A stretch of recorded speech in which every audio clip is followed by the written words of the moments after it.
జై ఎన్టీఆర్. అందరికీ నమస్కారం.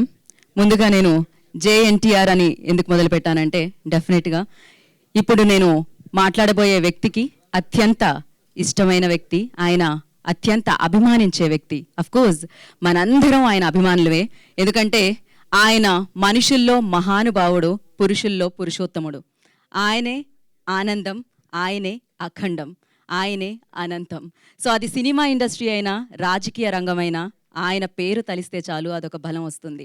జనరేషన్స్ ఎన్ని మారినా సో ఆ నట సార్వభౌమ నందమూరి తారక రాముడిని మనం ఎప్పటికీ మరవలేము. సో ఎంతోమంది అభిమానులు ఉన్నారు వారికి, మరి ఆ అభిమానుల్లో వీరాభిమాని నేను అంటూ ఉంటారు. అఫ్కోర్స్ ఆయన ప్రొడ్యూసర్, దర్శకుడు కూడా. కాకపోతే ఈ రెండిటికంటే బాగా నన్ను అడ్రస్ చేయాల్సింది నందమూరి తారక రాముడి వీరాభిమాని అని చెప్తే నేను ఆనందపడతాను అంటారు. ఆయనే వైవిఎస్ చౌదరి గారు. అఫ్కోర్స్ వారి చిత్రాల్ని మనం చూసాము, సెలబ్రేట్ చేసుకున్నాము, సూపర్ హిట్స్ ఇచ్చాము, బ్లాక్ బస్టర్ సక్సెస్లు ఇచ్చాము. ఆయన కూడా సినిమా ఇండస్ట్రీకి ఎంతోమంది టాలెంటెడ్ హీరోస్ని ఇంట్రడ్యూస్ చేయడం జరిగింది. సో లాహిరి లాహిరి లాహిరిలో అని వస్తే మనం ఆనందంగా వెల్కమ్ చేసి సూపర్ సక్సెస్ని ఇచ్చేసి ఇప్పటికీ అలానే సెలబ్రేట్ చేసుకుంటాం ఆ చిత్రాన్ని టీవీలో చూస్తే. అండ్ సీతయ్య, సీతారామరాజు, దేవదాసు, రేయ్, సలీం, సో ఒక్క మగాడు, ఇలా ఎన్నో అద్భుతమైన చిత్రాల్ని మనందరికీ అందించి సూపర్ సక్సెస్ని అందుకున్న వ్యక్తి వైవిఎస్ చౌదరి గారు. అయితే వైవిఎస్ చౌదరి గారితో పాటు ఇప్పుడు నేను మాట్లాడాలంటే గీతా చౌదరి గారి గురించి మాట్లాడాలి. సో ఆవిడ ఇప్పటి వరకు ఎలమంచిలి గీతా ప్రెజెంట్స్ అని ఈ చిత్రాలకి, నేను ఏదైతే పేరు చెప్పానో ఆ చిత్రాలకి ప్రెజెంటర్గా వర్క్ చేయడం జరిగింది. కానీ ఫర్ ఎ చేంజ్ అంటూ ఆవిడ ఫుల్ ప్లెజ్డ్గా ప్రొడ్యూసర్గా మారి మనందరి ముందుకి రాబోతున్నారు. సో ఆ వేడుకని ఇవాళ మనం సెలబ్రేట్ చేసుకుంటున్నాము. ఇంకా మాట్లాడదాం దీని గురించి. దానికంటే ముందు నేను తారక రాముడి గురించి చెప్పడం జరిగింది. వైవిఎస్ చౌదరి గారు ఏ చిత్రాన్ని తీసినా ఆయన పేరు తలవకుండా తీయరు. మరి ఇలాంటి ఒక మంచి విషయము అండ్ ఒక 10 అడుగులు అని చెప్పాలి. సో గీత గారు వేయబోతున్నారు కాబట్టి దానికి ముందుగా ఇవాళ ఎన్టీఆర్ ఘాట్ని వారు వెళ్ళి అక్కడ సందర్శించి అక్కడ వారిని ఒకసారి మళ్ళీ తలుచుకొని ఆయన్ని నమస్కరించి రావడం జరిగిందనమాట. డెఫినెట్గా ఆయన ఆశీస్సులు ఎప్పుడూ ఉంటాయి వారితో.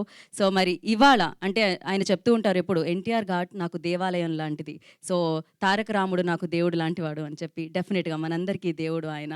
సో ఆ విజువల్స్ మనం చూసేద్దాం, దాని తర్వాత మరిన్ని మాటలు మాట్లాడుకుందాం. Can we have video on screen?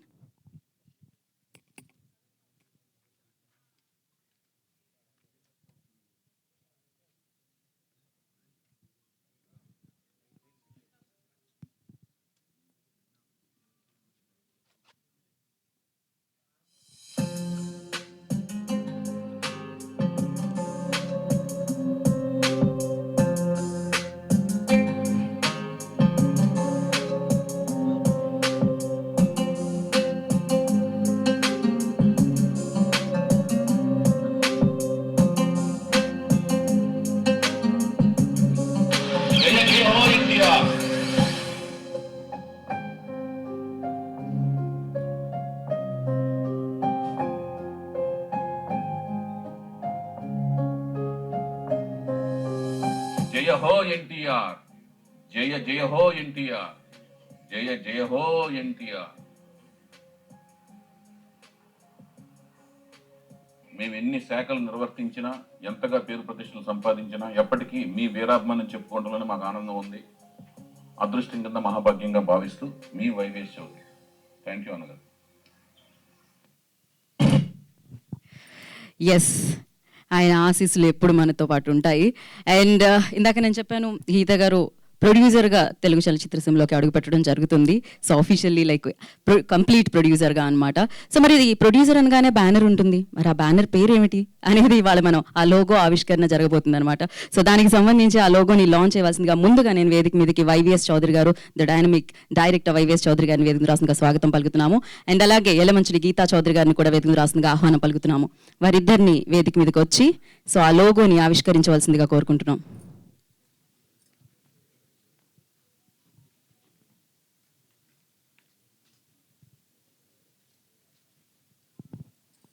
ఆయన ఇందాక నుంచి గీత గీత అంటే నేను వెళుతున్నాను. సో నా పేరు రోజు పిలుస్తూ ఉంటారు మీరు ఇంట్లో.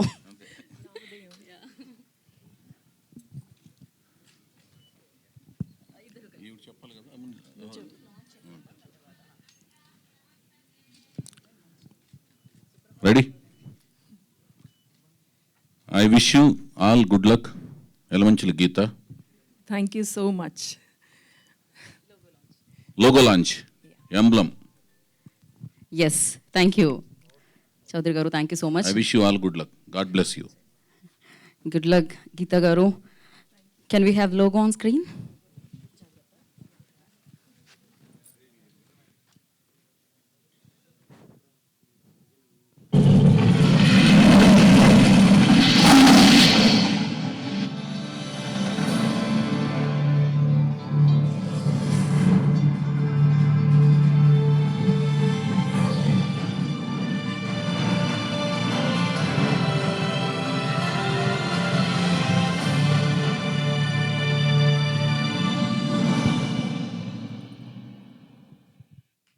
Once more.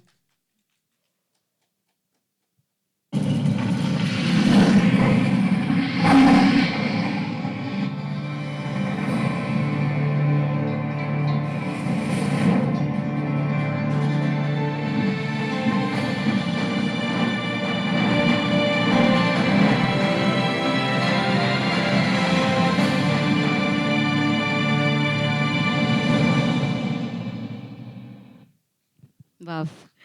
సో ఎన్టీఆర్ గారిని అక్కడ ఆ లుక్లో చూడడం చాలా చాలా అత్యద్భుతంగా అనిపిస్తుంది.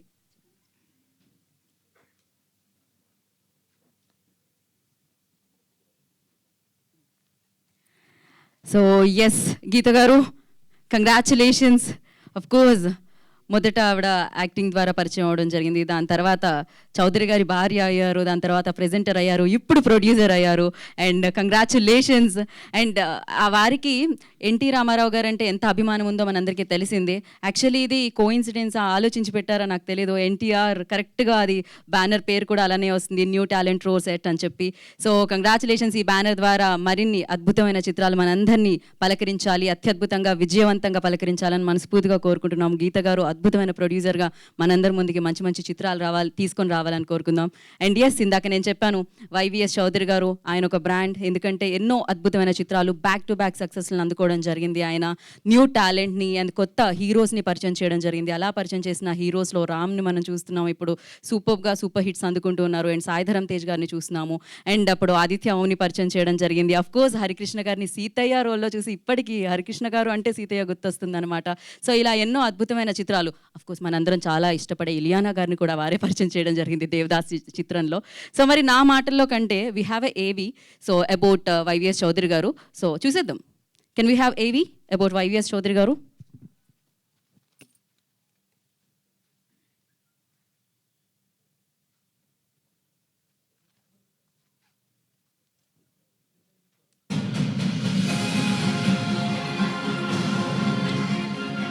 కృషితో నాస్తి దుర్భిక్షమంటారు. అలా స్వయం కృషితో అంచెలంచెలుగా ఎదిగి తనకంటూ ఒక స్టైల్, ఒక మార్క్ క్రియేట్ చేసుకున్న దర్శకుల్లో ఒకరు మన వైవిఎస్ చౌదరి. నందమూరి తారక రామారావు గారి దివ్య మోహన రూపం స్ఫూర్తితో సినిమా రంగం వైపు అడుగులు వేసిన వైవిఎస్ చౌదరి శిష్యరికమంతా దర్శకేంద్రుడు కె రాఘవేంద్రరావు గారి దగ్గరే. రామకృష్ణ సినీ స్టూడియోస్ లో కె రాఘవేంద్రరావు గారి పట్టాభిషేకం సినిమాతో మొదలైంది వైవిఎస్ చౌదరి సినీ ప్రయాణం. అందుకే గురువు గారి మెరుపులు మిస్ కాకుండా తనదైన మెరుపులు అద్దుతూ చక్కని ఫ్యామిలీ యాక్షన్ లవ్ ఎంటర్టైన్మెంట్ అందించారు. అన్నపూర్ణ స్టూడియోస్ అధినేత అయిన సెల్యులాయిడ్ సైంటిస్ట్ నాగార్జున గారి నిర్మాణ సారథ్యంలో దర్శకుడిగా తొలి అడుగు వేశారు మన వైవిఎస్ చౌదరి. తాను చేసిన మొదటి సినిమాతోనే మరో కుర్ర హీరోని తెలుగు పరిశ్రమకి పరిచయం చేస్తూ శ్రీ సీతారాముల కళ్యాణం చూదమురారండి అనే అచ్చ తెలుగు సినిమా పేరుతో నట సామ్రాట్ అక్కినేని నాగేశ్వరరావు గారు ముఖ్యమైన పాత్రలో కనిపించిన ఈ సినిమాకి స్వరవాణి కీరవాణి అందించిన సంగీతం మన తెలుగు ప్రేక్షకులను మెప్పించి మ్యూజికల్ బ్లాక్ బస్టర్ గా నిలిచింది.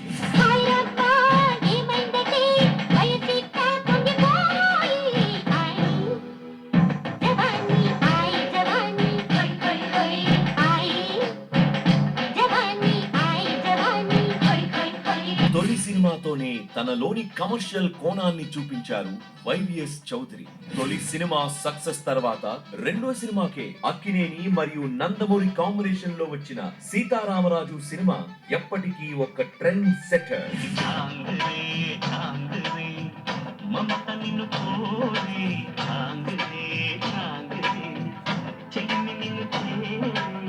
ఇక మూడో సినిమాతో ప్రిన్స్ మహేష్ బాబుని యువరాజుగా ప్రేక్షకుల ముందుకు తీసుకొచ్చి మహేష్ లోని డిఫరెంట్ యాక్టర్ ని మనందరికీ చూపించి తన మేకింగ్ స్టైల్ ఏంటో ప్రూవ్ చేశారు వైవిఎస్ చౌదరి. దర్శక రచయితగా సూపర్ సక్సెస్ అందుకున్న వైవిఎస్ చౌదరి నిర్మాతగా మారారు. కీరవాణి గారి ప్రార్థనా గీతం నా పరిపూర్ణ పరిశుద్ధ హృదయంతో బొమ్మరిల్లు వారి బ్యానర్ ప్రారంభమైంది. ఈ బ్యానర్ లో అన్ని తానే నిర్మించిన సినిమా లాహిరి లాహిరి లాహిరి. నిర్మాతగా స్టార్ హీరో కాకుండా కథని నమ్ముకొని కొత్త హీరోయిన్లైన ఆదిత్య ఓం, అంకితలను పరిచయం చేసి మరొక బ్లాక్ బస్టర్ హిట్ అందుకున్నారు.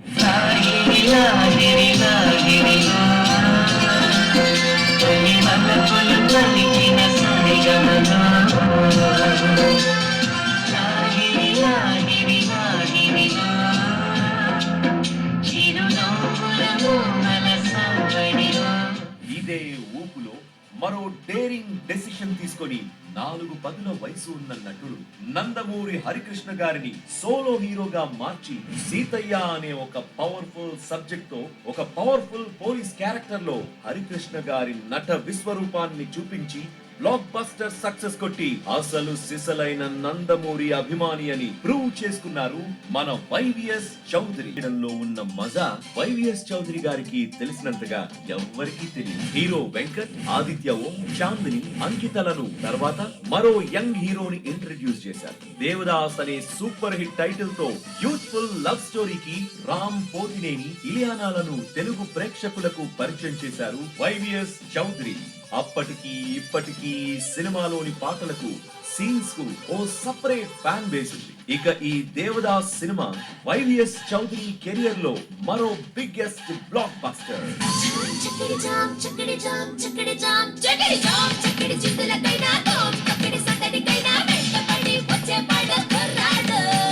హీరోల కోసం కథలు రాయడం వైవిఎస్ చౌదరికి అలవాటు లేదు. తన కథకు సరిపడా హీరోని వెతుకుతారు. రే అనే డిఫరెంట్ టైటిల్ తో మెగాస్టార్ పవర్ స్టార్ మేనల్లుడు Sai Dharam Tej and Saiyami ఖేర్లను introduce చేశారు వైవిఎస్ చౌదరి.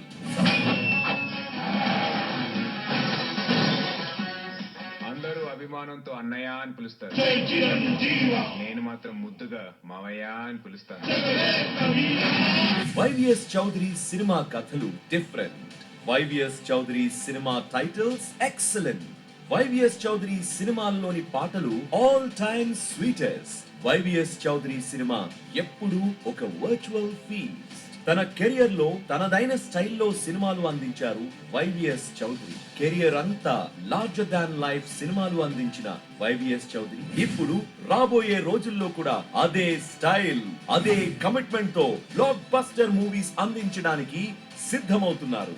యలమంచిలి గీత పూర్తి స్థాయి నిర్మాతగా మారి అమెరికాలోని తన స్నేహితుల తరపున తను ఇక్కడ నిర్మాతగా వ్యవహరిస్తూ న్యూ టాలెంట్ రోడ్స్ అనే సంస్థ స్థాపించి మొదటి ప్రయత్నంగా ఇంతమంది కొత్త వాళ్ళని పరిశ్రమకి పరిచయం చేసిన వైవిఎస్ చౌదరి దర్శకత్వంలో కొత్త ప్రతిభని తన బ్యానర్ ద్వారా గర్జింపజేయిద్దామని తొలి ప్రయత్నంగా మరో కథానాయకుడిని పరిచయం చేస్తున్నారు. అతనెవరో వారి మాటల్లోనే విందాం.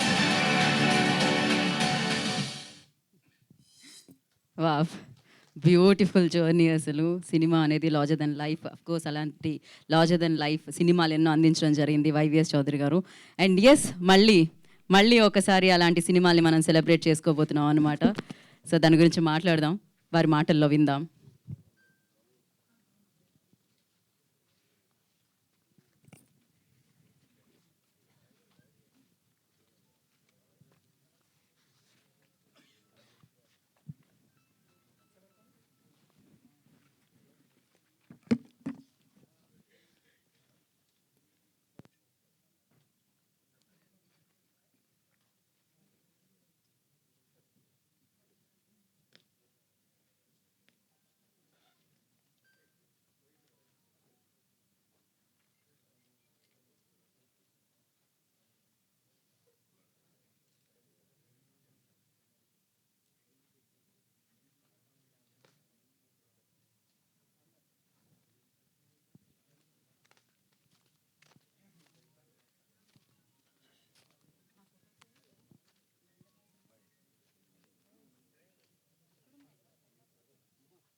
Okay, so officially NTR at new talent rose at అనే బ్యానర్ ద్వారా గీత గారు ప్రొడ్యూసర్గా మారి ఆవిడ మోస్ట్ టాలెంటెడ్ మోస్ట్ డైనమిక్ డైరెక్టర్ని చూస్ చేసుకున్నారు. ఆవిడ ప్రొడ్యూసర్గా మారగానే దర్శకత్వం వహించడానికి వైవిఎస్ చౌదరి గారిని డెఫినెట్గా చాలా చాలా చాలా అద్భుతంగా మనందరినీ అఫ్కోర్స్ మంచి మంచి చిత్రాలతో, ఆయన చిత్రాల్లో ఒక స్టైల్ ఉంటుంది హీరోస్కి, కానీ అప్పటికి ఇప్పటికీ మనం సెలబ్రేట్ చేసుకుంటున్నాం వాటన్నిటిని. ఎట్ ద సేమ్ టైం అప్పటికి ఇప్పటికీ వైవిఎస్ చౌదరి గారు కూడా సేమ్ ఉన్నారు.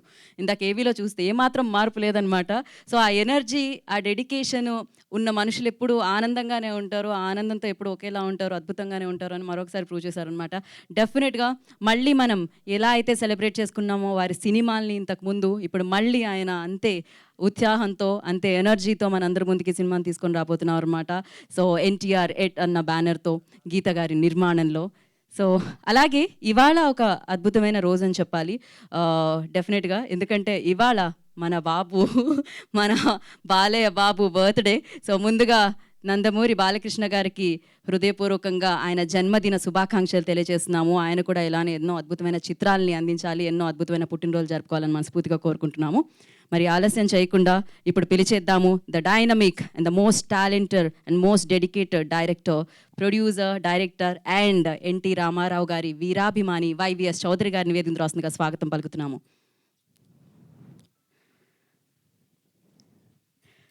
So as I said before, యాక్టర్గా కెరియర్ని స్టార్ట్ చేశారు అండ్ వారి సతీమణిగా మారారు, ప్రెజెంటర్గా మారి అద్భుతమైన చిత్రాలని ఇచ్చారు. ఇప్పుడు ఫుల్ ప్లెజ్డ్గా ఎన్టీఆర్ ఎట్ అన్న బ్యానర్ని స్థాపించి ప్రొడ్యూసర్గా మన ముందుకు వస్తున్న గీతా చౌదరి గారిని వేదిక రాస్తుందిగా స్వాగతం పలుకుతున్నాము. ఎలమంచిలి గీతా గారు, I request on to the stage please. Yes, ముందుగా మీ భగవంతుణ్ణి తలుచుకొని అండ్ జ్యోతి ప్రజ్వలన చేసి మనం మన కార్యక్రమాన్ని ముందుకు తీసుకెళ్దాము.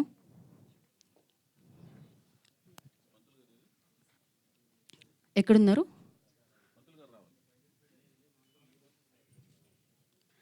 నందమూరి తారక రామారావు గారిని, అలాగే నందమూరి హరికృష్ణ గారిని, నందమూరి జానకిరామ్ గారిని ఒకసారి తలుచుకొని ఈ కార్యక్రమాన్ని ముందుకు తీసుకెళ్దాం.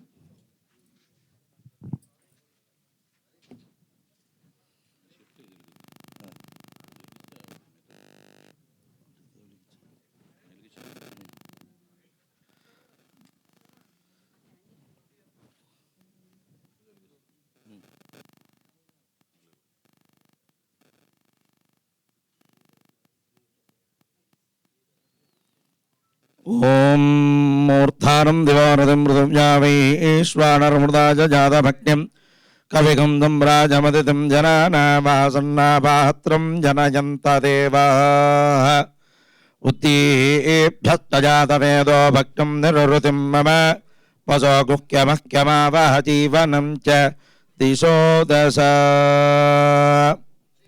అర్యమనం బృహస్పతిమింద్రం దానాయ చోదయ వాచం విష్ణుకుం సరస్వదేగుం దవితారం చ వాజినం సోమగం రాజానం వరుణిమగ్నిమన్వారభామహే ఆదిత్యాం విష్ణుకుం సూర్యం బ్రహ్మాణం చ బృహస్పతిం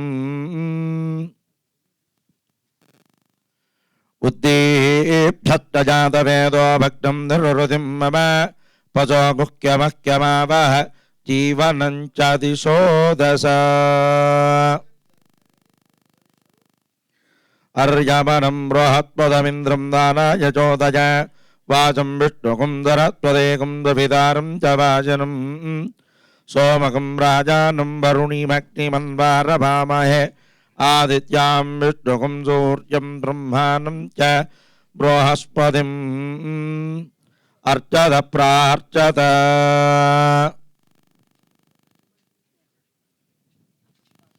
పుష్పాలవి కూడా సమర్పించి నమస్కారం చేసుకోండి. ఓం అర్చత ప్రార్చత ప్రియమేదాసో అర్చత అర్చం దుపుత్రక ఉత పురన్న దుష్పర్చదార్చత ప్రార్చత ప్రజాప్యానందరాజాతి సర్వస్తోమోతిరాత్త ఉత్తమ మహద్భవతి సర్వస్యాప్యై సర్వస్య చిత్తై సర్వమేవ తేనాప్నోతి సర్వం జయతి. అర్చత ప్రార్చత ప్రియమేదాసో అర్చత అర్చం పుత్రక ఉత పురన్న దుష్వర్చదార్చత ప్రార్చత మమాజ్ఞే వర్చో వియవే స్వస్తు వయం ద్వేంధాన సర్వం భుషేమ భక్యన్నమం దాం ప్రతిదత్వజాత్యక్షేణ మృతనాదయేమ మమ దేవావియవే సంతు సర్వ ఇంద్రావంతో మరుదో విష్ణురగ్ని మమాంతరిక్షపురగోపవస్తు మహ్యం వాతః పవతాం కామే అస్మిన్.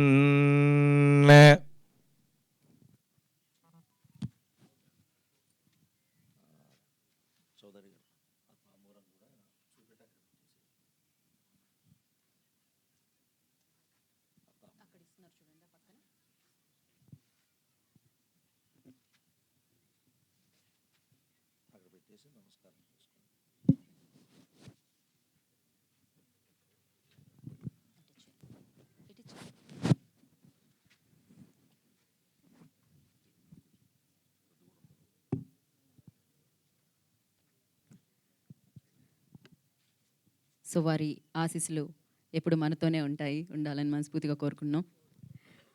అండ్ మరి బ్యానర్ పేరు తెలిసింది, డైరెక్టర్ ఎవరో తెలిసింది, ఎంతోమంది టాలెంటెడ్ యాక్టర్స్ని హీరోస్ని పరిచయం చేసిన వైవిఎస్ చౌదరి గారు మరి ఈ చిత్రం ద్వారా ఎవరిని పరిచయం చేస్తున్నారు, ఇంతకీ ఈ చిత్రం యొక్క కథా నాయకుడు ఎవరు, కథని ముందుకు తీసుకెళ్లే ఆ నాయకుడు ఎవరు అనేది సో మనం తెలుసుకోవాల్సి ఉంది. అండ్ దానికి గాను ముందుగా the dynamic director YVS Chowdary గారిని మాట్లాడాల్సిందిగా కోరుకుంటున్నాము. After this picture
okay.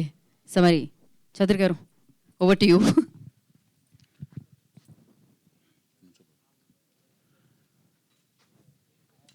సభకు నమస్కారం అండి.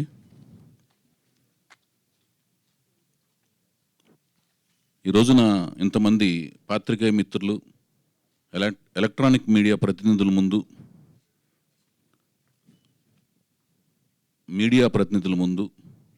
ఈ వేదిక మీద నేను నుంచోగలిగానంటే అది నా దైవం కింద భావించే నందమూరి తారక రామారావు గారి దివ్యమోహన రూపం చలువ అన్నమాట. ఆయన దివ్యమోహన రూపం నన్ను సినిమా వైపు నడిపించింది, ఆకర్షితుడిని చేసింది, నడిపించింది. సినిమా అంటే పిచ్చి పట్టేటి చేసింది. సినిమా రంగంలోకి పార్టిసిపేట్ అయ్యేటట్టుగా, అంటే భాగస్వామ్యం అయ్యేటట్లుగా ఆ పిచ్చిని పరాకాష్ఠ వైపు నడిపించింది, సినిమా రంగంలోకి తీసుకొచ్చేటట్టు చేసింది. వచ్చిన తర్వాత అసిస్టెంట్గా, అసోసియేట్గా, కో డైరెక్టర్గా, దర్శకుడిగా, అలా తర్వాత తదుపరి నిర్మాతగా, అలా అంచెలంచెలుగా ఎదిగి అంటే ఎగ్జిబిటర్గా, కో డైరెక్టర్గా, అదే మన ఎగ్జిబిటర్గా, పంపిణీదారుడుగా ఎన్ని శాఖలు నిర్వర్తిస్తూ ఎదిగినా కూడా ఇప్పటికీ నేను ఎన్టీ రామారావు గారి వీరాభిమానిని అని చెప్పుకోవడంలోనే నాకు ఆనందము, ఆ సంతోషము, ఆ గర్వంగా ఫీల్ అవుతుంటాను. ఆయన మాకు చాలా గొప్ప ఆస్తిని పంచాడు. ఆ ఆస్తి ఏంటంటే ధైర్యం, సాహసం, నమ్మకంగా, అంకిత భావంతో, అకుంఠిత దీక్షతో, సమయ పాలనతో, ఆత్మవిశ్వాసంతో, ఏ వ్యసనాలకి బానిస కాకుండా నమ్మిన సిద్ధాంతం కోసం మడమ తిప్పకుండా పనిచేసుకుంటూ పోతే నువ్వు కన్న కలలు సాకారం అవుతాయి అనే ఒక ఆస్తిని తనను నమ్మిన అభిమానులకు పంచారు. ఆ సిద్ధాంతాలన్నీ కూడా ఆయన అభిమానులు, ప్రపంచవ్యాప్తంగా ఉన్న అభిమానులందరూ నమ్మి ఆచరించి సాకారం చేసుకుని రకరకాల రంగాల్లో ఉన్నత స్థాయిలో స్థిరపడ్డారు. నేను సంపాదించిన అది కీర్తి కావచ్చు, కనకం కావచ్చు, ఏదైనా కూడా అలా మాలాంటి అభిమానుల కోసం ఆయన దాచి ఉంచిన నిధిలోంచి డ్రా చేసుకున్నట్టే భావిస్తూ ఉంటాను. సో ఆయన వదిలి వెళ్ళిన సిద్ధాంతాల్లోని పెట్టుబడిగా పెట్టి నేను ఆయన అభిమానిగా సినిమా ఫీల్డ్లోకి వచ్చిన తర్వాత హీరోగా ఎవరిని పెట్టుకుని సినిమాలు తీయాలి అని నాకు దర్శకుడిగా అవకాశం వచ్చిన తర్వాత అక్కినేని నాగార్జున గారు, అన్నపూర్ణ స్టూడియోస్ అధినేత అయిన అక్కినేని నాగార్జున గారు, చౌదరి నీకు నేను దర్శకత్వ శాఖలో దర్శకుడిగా నీకు అవకాశం ఇస్తున్నాను, నువ్వు ఎవరు కావాలి, హీరో కథానాయకుడిగా ఎవరు కావాలి అని అడిగినప్పుడు, సార్ నేను కొత్త వాళ్ళని పరిచయం చేద్దాం అనుకుంటున్నాను సార్. అదేంటయ్యా నేను అవసరం లేదా అన్నారు. నేను సెల్యులాయిడ్ సైంటిస్ట్ అని పిలుచుకుంటూ ఉంటాను. ఎందుకంటే ఒక నల్ల కళ్ళజోడు పెట్టుకుని అక్కినేని నాగార్జున గారు అందరిని పరిశీలిస్తుంటాడు. మనకు తెలియదు ఆయన ఎవరిని చూస్తున్నారో కూడా తెలియదు యూనిట్లో. సో ప్రతి ఒక్కళ్ళలోని టాలెంట్ని పరిశీలిస్తూ చాలామందికి ఆయన ఆ సంస్థ కానీ ఆయన కానీ చాలామందికి లైఫ్ ఇచ్చారు. సో నేను అవసరం లేదా అని అడిగారు. మీరు అవసరం లేదనే మాట నేను అనండి, నేను కొత్త వాళ్ళని పరిచయం చేద్దాం అనుకుంటున్నాను అన్నాను. ఆ సమయంలో కొత్త వాళ్ళతో సినిమాలు పెద్దగా తీయటం కానీ ఆదరించడం కానీ అనేది పెద్దగా జరగట్లేదు ఆ సమయంలో. పెద్దగా ఆ జరగని సమయంలో ఇంత సాహసోపేత నిర్ణయం తీసుకోవడం, నేను తీసుకుంటే కూడా పెట్టుబడిదారుడు ఆయన నా మీద పెట్టుబడి పెట్టి సినిమా తీయాలి. నెక్స్ట్ తదుపరి సంవత్సరంలో ఆయన సుమంత్ గారిని కూడా పరిచయం చేస్తున్నారు. దానికి ముందు ఒక కొత్త వాళ్ళని పెట్టి సినిమా అంటే ఆయన ఏమీ సంకోచించకుండా, అలాంటి ఆలోచనలకు తావివ్వకుండా ఆయన పరిచయం చేసి, అలా నా కొత్త వాళ్ళని పరిచయం చేసే జర్నీకి సపోర్ట్గా అండగా నిలిచిన అక్కినేని నాగార్జున గారికి, నాకు అవకాశం ఇచ్చిన అక్కినేని నాగార్జున గారికి నేను ఎంతో రుణపడి ఉన్నాను. వీటన్నిటికంటే ముందు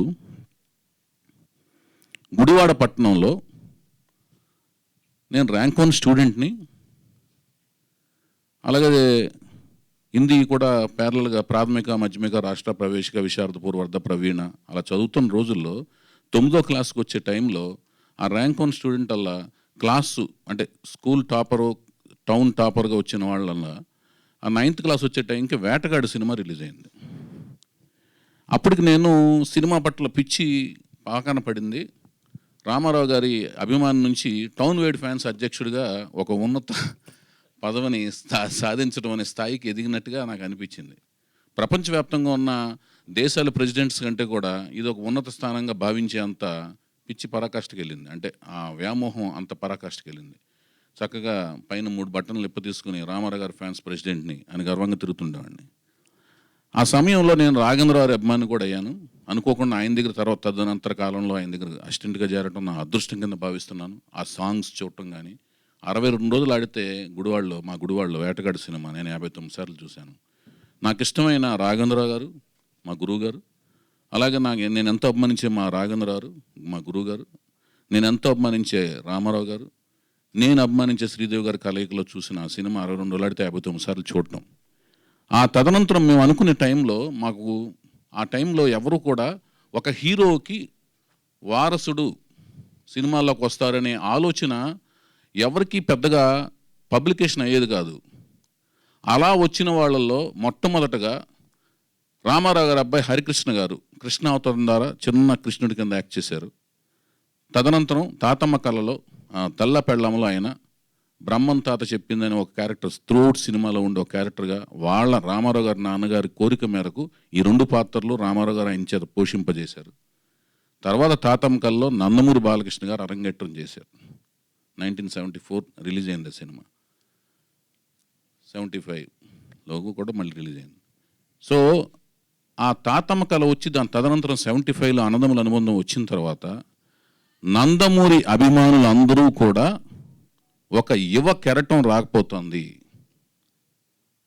మనం రామారావు గారి తదనంతరం అంటే ఫ్యాన్స్ మూడ్ ఇప్పుడు అలాగే ఉంటుంది. బాలకృష్ణ గారికి అభిమాన సంఘం కొనసాగించాలి అంటే దిశానిర్దేశం ఏముండదు. మనం వెళ్ళి జాబులు చేయాలి, మనం వెళ్ళి మనం వెళ్ళి ఇంకేదో చేయాలి, ఇంజనీర్ అవ్వాలి, డాక్టర్ అవ్వాలి, అలా ఉండదు. అభిమాన సంఘాల ఆలోచన ఎంతవరకు ఉంటాయంటే పరిమితం అవుతాయి. రామారావు గారి తర్వాత మళ్ళీ ఆయన వారసుడిని మనం ఫాలో చేసుకోవాలి. అంతవరకే మన మనస్సు స్థాయి ఉంటుంది, అంతవరకు ఆలోచించగలిగే శక్తి సామర్థ్యాలు అంతవరకే ఉంటాయి, పరిధి అంతవరకే ఉంటుంది. అట్లా మేమందరం అనుకుంటున్న టైంలో బాలకృష్ణ గారు ఒక యువ కెరటంలాగా అనిపించి అందరం అదే ఊపులో ఉంటున్న టైంలో అనుకోకుండా రామారావు గారు పాలిటిక్స్లోకి రావటం, ఏ ప్రిపరేషన్ లేకుండా బాలకృష్ణ గారిని గురించి మరి బాలకృష్ణ గారిని రంగప్రవేశం చేసే ఒక ఆలోచన ఆయన ఏం ఆలోచించకుండా సడన్గా ఆయన రాజకీయాల్లోకి వచ్చేయటం, ఆయన గురించి ఏం ప్లాన్ చేయకుండా వెళ్తే అందరం వెళ్ళి అడిగితే వారు BA చదవాలి, వారు BA చదివిన తర్వాత వస్తారు అనే ఒక ఆలోచన అలా వదిలేశారు. సరే ఇంతలో రకరకాల మార్పులు ఇండస్ట్రీలో చోటు చేసుకోవటం అయినా కూడా మేము రామారావు గారు సీఎం అయిన తర్వాత కూడా ఆయన బాలకృష్ణ గారి సినిమా వచ్చినప్పుడు ఆయన వారసుడి కింద అంటే నటసింహంలా ఇప్పుడు పిలువబడుతున్న నందమూరి బాలకృష్ణ గారికి ప్రారంభ దశలో ఆయన రామారావు గారి అభిమాన సంఘం అధ్యక్షుడిగా గుడివాడలో మొట్టమొదటగా బాలకృష్ణ గారి ఫ్యాన్స్ అసోసియేషన్ గుడివాడలో స్టార్ట్ చేసి తర్వాత నేను ఇంజనీరింగ్ చేద్దామని మద్రాసు వచ్చిన తర్వాత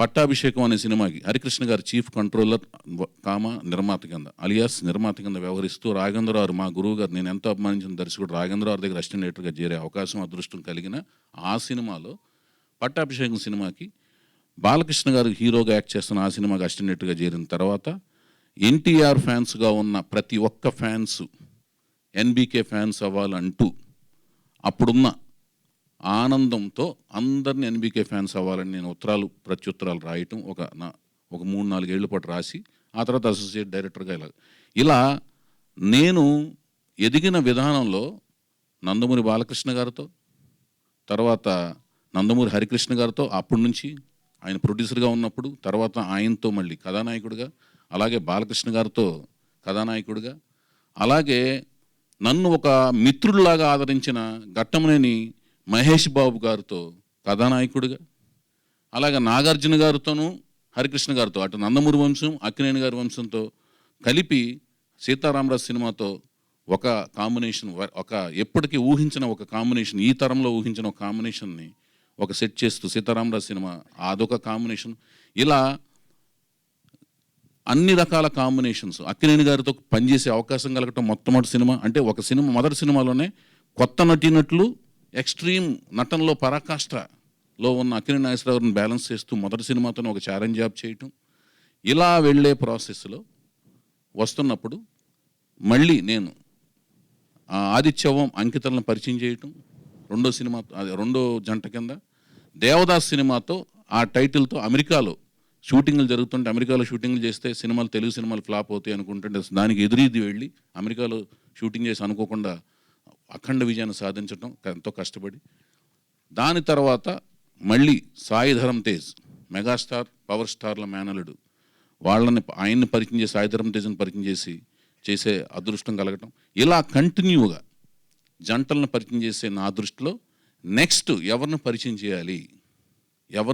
చేయాలి అనే ఈ అవకాశం కూడా అనుకోకుండా నేను ఎవరినైతే అభిమానించానో ఎవరినైతే ఆరాధించానో ఎవరినైతే దైవ సమానంగా భావించానో ఆ భావించిన ఎవరినైతే జంటల్ని పరిచయం చేస్తూ అంటే YVS Chowdary care of address కొత్త వాళ్ళని పరిచయం చేయటం కొత్త టాలెంట్ని పరిచయం చేయటం 4-10 వయసులో హరికృష్ణ గారిని సోలో హీరోగా పరిచయం చేయడం ఇలాంటి పరిచయాలకి కేర్ ఆఫ్ అడ్రస్గా నిలిచాను అనే ఒక ఆనందం నాకు ఏదైతే లోపల కలుగుతుందో అదే అవకాశం మళ్ళీ రావటం అలాంటి ఒక ప్రతిభని గర్జించే న్యూ టాలెంట్ రోర్ సెట్, కొత్త ప్రతిభ గర్జిస్తుంది ఇక్కడ అనే ఒక బ్యానర్తో యలమంచిలి గీత ఒక బ్యానర్ క్రియేట్ చేయడం, అది అనుకోకుండా న్యూ టాలెంట్ రోర్ సెట్ అంటే ఎన్టీఆర్ ఎట్ అనే ఒక యాదృచ్ఛికంగా ఆ టైటిల్ లెటర్స్ కలిసి నా దైవం పేరు యాదృచ్ఛికంగా కలవటం అనేది కూడా ఒక అదృష్టం కింద మహాభాగ్యం కింద భావిస్తూ ఆ సినిమాకి తను నన్ను దర్శకుడిగా అంటే తను నన్ను ఎలాగో ఎన్నుకోక తప్పదు మరి, ఎందుకంటే నా కష్టం అంతా నేను ఎంత కూలీ నెంబర్ 1 తనకు తెలుసు కాబట్టి. అంటే మరి జీతం ఇస్తావా, నాకు ఏమిస్తుందో ఏం తెలియదు.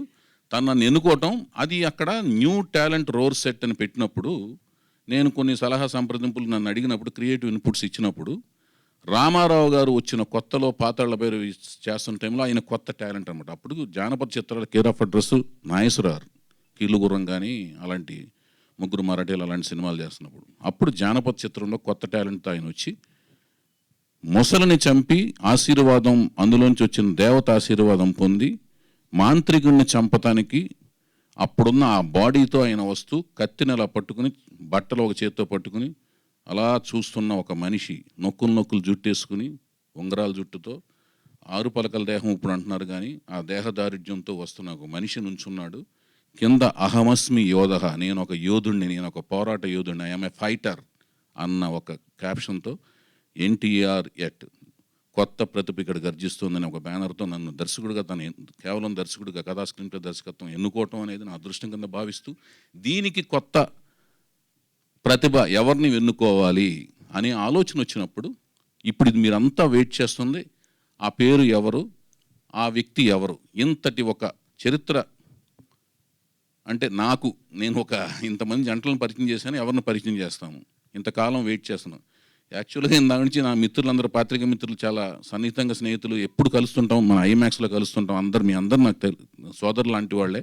కొంతమంది మద్రాసు నుంచి పరిచయం వాళ్ళు, కొంతమంది హైదరాబాద్ నుంచి పరిచయం వాళ్ళు, వాళ్ళందరూ కూడా భయ్యా ఎన్నాళ్ళకని కొంతమంది, ఎన్నాళ్ళలో వేచిన ఉదయం అని కొంతమంది సరదాగా నన్ను పలకరిస్తుంటే నాకు ఆనందంగా అనిపించింది. సరే, నేను నెమ్మదిగానే, మామూలుగా అయితేనే నేను చాలా గ్యాపులు తీసుకుని సినిమాలు తీస్తుంటాను, అదేం కాదు. జనరల్గా గ్యాప్ అనేది వస్తుంటాయి కానీ తీసుకోవాలని ఎవరికి ఉండదు, కారణాలు అనేక ఉంటాయి. నేచర్లోనే ఎత్తుపల్లాలు ఉంటాయి, సృష్టిలోనే ఉంది, ప్రకృతిలోనే ఎత్తుపల్లాలు ఉంటాయి. ఇప్పుడు ఆ ఎవరు అనుకునే దాంట్లో నాకు అసలు నచ్చడం అనేది చాలా టైం పడుతుంటుంది, రకరకాలుగా ఆప్షన్స్ అన్నీ మారుతూ వచ్చినాయి. అలాంటి వంశంలోంచే ఒక వ్యక్తిని కలవాల్సిన పరిస్థితి అనేది దేవుడు లలాట లిఖితం అనేది ఊరిని అనరు, అది రకరకాల ఆప్షన్స్లోంచి అలా జంపోదు వచ్చి తారసపడే ప్రాసెస్లో తుమ్మల ప్రసన్న కుమార్ గారు నేను రకరకాలుగా ఆలోచిస్తున్న టైంలో నేను మా గుడివాడలో, నేను సత్యనాపురం అయితే పక్క 4వ సందులో తుమ్మల ప్రసన్న కుమార్ గారు ఉంటారు. ఆయన మా సంస్థ మేము స్థాపించిన కాడి నుంచి, అప్పుడు బొమ్మరిల్లు వారి సంస్థ స్థాపించిన కాడి నుంచి ప్రతి విషయంలో మాకు వెన్నుముకలాగా ఉండి మమ్మల్ని నడిపిస్తూ ఉండే ఒక డ్రైవింగ్ ఫోర్స్ లాంటి ఆయన నాకు తెలియదు. అంటే నేను అనుకునే ఒక వ్యక్తి, ఇప్పుడు నేను ఎవరైతే ఫైనల్ ఖరారు చేసుకున్నానో ఆ వ్యక్తి గురించి నాకు తెలియదు. ఆయన ఆలోచనలు ఉన్నాయి, వాళ్ళు పరిచయం చేయబడుతున్నారని తెలియదు. నేను రకరకాలుగా చూస్తున్నాను, నాకు సరిగ్గా సాటిస్ఫాక్షన్ కలగట్లేదు. అమ్మ ఒకసారి నేను వాళ్ళని చెప్తాను, నన్ను ఒక పక్క తెగిన గాలిపటంలాగా అడ్డు తిరుగుతున్న నాకు ఒక దారం కట్టి సూత్రం అంటాను చూడండి, దారం గాలిపటానికి ఈ సూత్రం ఇలా కడితే బాగుంటుందమ్మా, ఈ బెత్త పైన రెండు బెత్తల కింద అన్నట్టుగా ప్రసన్న కుమార్ గారు నన్ను ఒక పక్కకి ఇటు చూపించారన్నమాట. అటు కదా ఇటు చూడమ్మని, ఇటు ఈ ఫ్రేమ్ పెట్టారు, తిప్పుతాను చూడండి, ఇలా చూపించారు. అప్పుడు దాకా నాకు తెలియదు వాళ్ళు ఇలా పరిచయం చెబుతున్నారు, వారు ఎవరో కాదు. మరి చూసిన తర్వాత నచ్చాలి కదా, నచ్చకపోతే నేను చేయలేను కదా, నాకు అదొక తలనొప్పి. మళ్ళీ నచ్చకపోతే వాళ్ళు ఎంతటి వాళ్ళైనా నాకు నచ్చకపోతే నేను ఏ పని చేయలేను, అదొక లక్షణం నాకుంది. సో ఆయన ఎవరో కాదు, మీరందరూ రకరకాలుగా రాస్తున్నారు కానీ వాళ్ళు పెద్ద వాళ్ళైనా కూడా నచ్చకపోతే నేను చేయలేను, ఆ చిన్నవాళ్ళు అయితే అయినా కూడా నచ్చకపోతే నేను ఆగను. నేను అనుకున్నది డెఫినెట్గా చేస్తాను, నాకు నచ్చితే చాలు, ఎన్ని ఎదురెత్తులైనా ఎత్తాను. అది ఎవరి మాట వినడు సీతయ్య అనేది అది ఆ క్యారెక్టర్లోంచి నేను వచ్చాను. ఎందుకంటే అది మా రామారావు గారు ఇచ్చారు మాకు, అది రామారావు గారు ఇచ్చారు ఆ క్యారెక్టర్ మాకు. మడమ తిప్పకుండా పోరాటం చేయటం అని ఇందాక ముందే చెప్పాను, అదే ఇన్వెస్ట్మెంట్ మాకు. మా సిరి సంపదలన్నీ అని ఉంటే అవే క్యారెక్టర్ మాది. సో ఆయన చూపిస్తే ఫైనల్గా మా దైవం నందమూరి తారక రామారావు గారి కుమారుడు నందమూరి హరికృష్ణ గారు మా సంస్థ కథానాయకులైనా నన్ను ఒక లారీ డ్రైవర్ కొడుకుగా కాదు, ఆయన ఒక సీఎం గారి కొడుకుగా కాకుండా 35 ఏళ్ళు సినిమా ఫీల్డ్ నేలిన నటుడు కొడుకుగా కాకుండా ఆయన అందులోంచి ఆ స్థాయి నుంచి దిగొచ్చి నన్ను లారీ డ్రైవర్ కొడుకు స్థాయి నుంచి పైకి తీసుకొచ్చి నన్ను ఒక సోదరుడిగా చూస్తూ నన్ను నిర్మాతగా పట్టాభిషేకం చేస్తున్నప్పుడు పరిచయం నన్ను ఒక సోదరుడిగా చూస్తూ ఎప్పుడు సోదరుడిగా చూస్తూ ఒక మానవత్వంతో చూసిన ఒక హరికృష్ణ గారి జ్యేష్ఠ కుమారుడైన జానకీరామ్ గారు, నందమూరి దీపిక గారు, నందమూరి జానకీరామ్ గారు, నందమూరి దీపిక గారు. ఇక్కడ జానకీరామ్ గారి గురించి చెప్పాలి. జానకీరామ్ గారు కామ్గా కనపడుతుంటాడు. ఎంత కామ్ అంటే ఆ కాము మనకు ఎలా కనపడుతుంటారంటే ఎంతో మంచితనం కనపడుతుంటుంది. ఆయన చూస్తుంటే మనకి ఏమనిపిస్తుందంటే ఈయన చాలా మంచివాడు అనిపిస్తుంటుంది. ఆయనకి వాళ్ళ దంపతులు అంత మంచివాడులా కనపడే జానకీరామ్ గారి నందమూరి దీపికా నందమూరి గారి తనయుడు, జ్యేష్ఠ తనయుడు. అంటే రామారావు గారి కొడుకు హరికృష్ణ గారు, హరికృష్ణ గారి కొడుకు జానకీరామ్ గారు, జానకీరామ్ గారి కొడుకు అంటే 4వ తరం కొడుకు హరికృష్ణ గారు, 3వ తరం జానకీరామ్ గారు, 4వ తరం తాలూకు రామారావు గారు నందమూరి 4వ తరం వారిని నేను పరిచయం చేసే అవకాశం నాకు కలగటం అనేది నేను మహాభాగ్యం కింద ఫీల్ అవుతున్నాను. నన్ను అటువైపు నడిపించిన తర్వాత నాకు నచ్చే అదృష్టాన్ని రామారావు గారు కల్పించారు, హరికృష్ణ గారు కల్పించారు, జానకీరామ్ గారు కల్పించారు. నేను ఫీల్ అవుతున్నాను. అటువైపు నడిపించిన తుమ్మల ప్రసన్న కుమార్ గారికి, ఆ దిశలో సహకరించిన బాలరాజు యాదవ్ గారికి అందరికీ ధన్యవాదాలు తెలియజేసుకుంటున్నాను. ఆయన మరెవరో కాదు, అనుకోకుండా ఆ జానకీరామ్ గారు ఏ కళ అయితే కన్నాడో తన కొడుకు జ్యేష్ఠ కుమారుడికి పుట్టినప్పుడే నందమూరి తారక రామారావు అని ఆయనకి పేరు పెడతాం జరిగింది. అతను ఒక కళ కన్నాడు, ఏ కళ అయితే కన్నాడో ఆ కళ పుట్టినరోజే ఆయనకి నందమూరి తారక రామారావు అని వాళ్ళ తాతగారి పేరుని ఒక కళ కని, ఏదైతే ఇతను ఫ్యూచర్లో అంతటి వాడు అవ్వాలి, అలాంటి వాడు అవ్వాలని ఒక కళ కని ఆయన అతనికి నందమూరి తారక రామారావు అని పేరు పెట్టడం జరిగింది. ఆ కళ అయితే కన్నాడు. ఆయన పెద్ద అయితే ఇంకి ఆయన లేరు, వాళ్ళ తాతగారు లేరు, ముత్తాతగారు లేరు. ఆ కళను సాకారం చేసుకోవాలంటే ఆ కుర్రవాళ్ళలో ఆ కోరిక ఉండాలి, బలీయంగా ఉండాలి, ఆహార్యం రావాలి, ఆ ముఖ కవళికలు రావాలి. అది గమనించిన ఒక అతని వైపు చూడాలి, అతన్ని ఎన్నుకోవాలి, ఎంపిక చేసుకుని ఒక సరైన ప్రాజెక్ట్ ద్వారా ప్రజల దగ్గరికి తీసుకెళ్ళాలి. ఆ ప్రజలు ఆ క్రియేటివిటీని, ఆ ప్రతిభని ఆదరించి అతనికి పట్టం కట్టాలి. ఇవన్నీ జరగాలి. ఇవన్నీ జరిగిన తర్వాత అతను ఒక నటుడి నుంచి ఒక తార అంటే ఒక స్టార్ అవడం అనేది జరుగుతుందన్నమాట.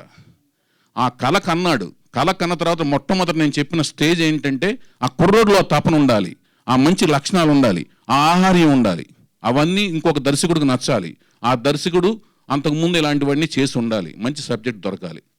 అవన్నీ కుదిరిని కుర్రవాడు మంచి లక్షణాలు ఉన్నాయి, వ్యసనాలు ఏమీ లేవు, మంచి కళ్ళు, చారిడేస్ కళ్ళని వర్ణిస్తాం కానీ పెద్ద కళ్ళు అనమాట, చక్కటి కనుబొమ్మలు, నవ్వితే చాలు ఆ నవ్వుకు పడిపోతారు. అట్లా ఉంటాడు ఆ కుర్రాడు. 5 అడుగుల 10 నుంచి 11 అంగుళాల మధ్యలో ఉంటాడు. మంచి దేహదారుఢ్యం, ద్రవిడియన్లాగా ఉంటాడు, చాలా బాగుంటాడు కుర్రాడు. ప్రసన్న గారికి మనసులోనే అమ్మయ్య అనుకున్నాను. తుమ్మల ప్రసన్న గారికి, ఆ బాలరాజు యాదవ్ గారికి అమ్మయ్య దండాలి బాబు అనుకున్నాను. 4వ తరాన్ని రామారావు గారు అంటే ఈ నందమూరి తారక రామారావు అనే పేరుని 4వ తరం వరకు అంటే ఇంకొన్ని ఏళ్ల పాటు కొనసాగించేందుకు దేవుడు, కాలము, ప్రకృతి శాసిస్తోంది అనే ఒక ఫీలింగ్ నాకు మనసులో కలిగింది. అభిమానులకి ఒక ఆనందకరమైన వార్తలాగా నేను ఫీల్ అయ్యాను. నందమూరి వంశాన్ని అభిమానించే అభిమానులకి చక్కటి ప్రవర్తన బాగుంది, నడవడిక బాగుంది. ఇందాక చెప్పిన రామారావు గారి గురించి ఏమైతే లక్షణాలు చెప్పానో ఆ లక్షణాలన్నీ అతను సమయపాలన పాటిస్తున్నాడు, అంకిత భావంతో ఉన్నాడు, వ్యసనపరుడు కాదు, అకుంఠిత దీక్షతో ఉన్నాడు. సో ఇవన్నీ కలిపి తపన ఉంది, ఎవరో తీసుకొచ్చి పెడతలేదు అతన్ని, అతనికి అవ్వాలని ఉంది. వాళ్ళ నాన్నగారు కన్న కళలు, జానకిరామ్ గారు కన్న కళల్ని అతనిలో ఉంది. ఆయన వెళ్ళిపోయినా కూడా ఆ కళ అతనిలో ఉంది. ఆ కళను సాకారం చేసుకుందామనే తపన ఉంది. ఆ తపన ఉన్న అతన్ని వైపు నన్ను నడిపించారు ప్రసన్న గారు. ఎందుకంటే ప్రసన్న గారికి జానకిరామ్ గారికి అవినాభావ సంబంధం ఉంది. నన్ను నడిపించారు. నడిపించిన కళని నెరవేర్చేందుకు వచ్చిన మాధ్యమాన్ని నేను భావిస్తున్నాను, ఆ అదృష్టం కింద భావిస్తున్నాను. మంచి కథతో మేము ముందుకు రాబోతున్నాం. మాకు మీ ఆశీర్వాదం కావాలి. తండ్రి లేని బిడ్డ, తాత లేని బిడ్డ, వాళ్ళందరూ మధ్య వయసులోనే పోయారు. తల్లి ఒక్కతే తనని దగ్గరుండి అన్నీ తానై చిన్న వయసులో చూసుకుంటోంది. అండదండలు కుటుంబ సభ్యులు, ఇతర కుటుంబ సభ్యులు అండదండలు అందరూ ఉన్నాయి. పెద్ద కుటుంబం మొత్తం. నందమూరి వంశం అనగానే పెద్ద కుటుంబం, అందరూ ఆమోద ముద్ర ఉంది, అందరూ అండదండలు ఉన్నాయి. చిన్నప్పటి నుంచి కుటుంబానికి అందరూ అండదండలు ఉన్నాయి, అందరూ చక్కగా చూసుకుంటున్నారు, అందరూ అండదండలు ఉన్నాయి. అయినా కూడా నాన్న లేని బిడ్డే. అందరూ ఆప్యాయతలు అనురాగాలు అందరూ పంచుతున్నారు, అందరూ కలిసే ఉంటున్నారు. కలిసి ఉన్నా కూడా కన్న కలల్ని నిజం చేసేందుకు ఆ దేవుడు అప్పుడైతే హరికృష్ణ గారి నా తాతగారు ఒక కళ కంటే అది నేను అనుకోకుండా ఆ దేవుడు నేను వచ్చి ఆయన హరికృష్ణ గారిని సోలో హీరోగా నేను చేయడం కుదిరిందో, వాళ్ళ కొడుకు జానకిరామ్ గారి కన్న కళని నేను మళ్ళీ ఇక్కడే ఉండి వాళ్ళ కొడుకుని హీరో చేసే అవకాశం నాకు రావడం ఆ దైవ కృప కింద, అదృష్టం కింద భావిస్తున్నాను. నందమూరి తారక రామారావు అనే 4వ తరం పేరుని ప్రపంచానికి పరిచయం చేయటం నా అదృష్టం కింద భావిస్తున్నాను. I'm very much proud to introduce him to the Telugu silver screen. Geetha, you are lucky introducing him. And ఇక్కడ ఏంటంటే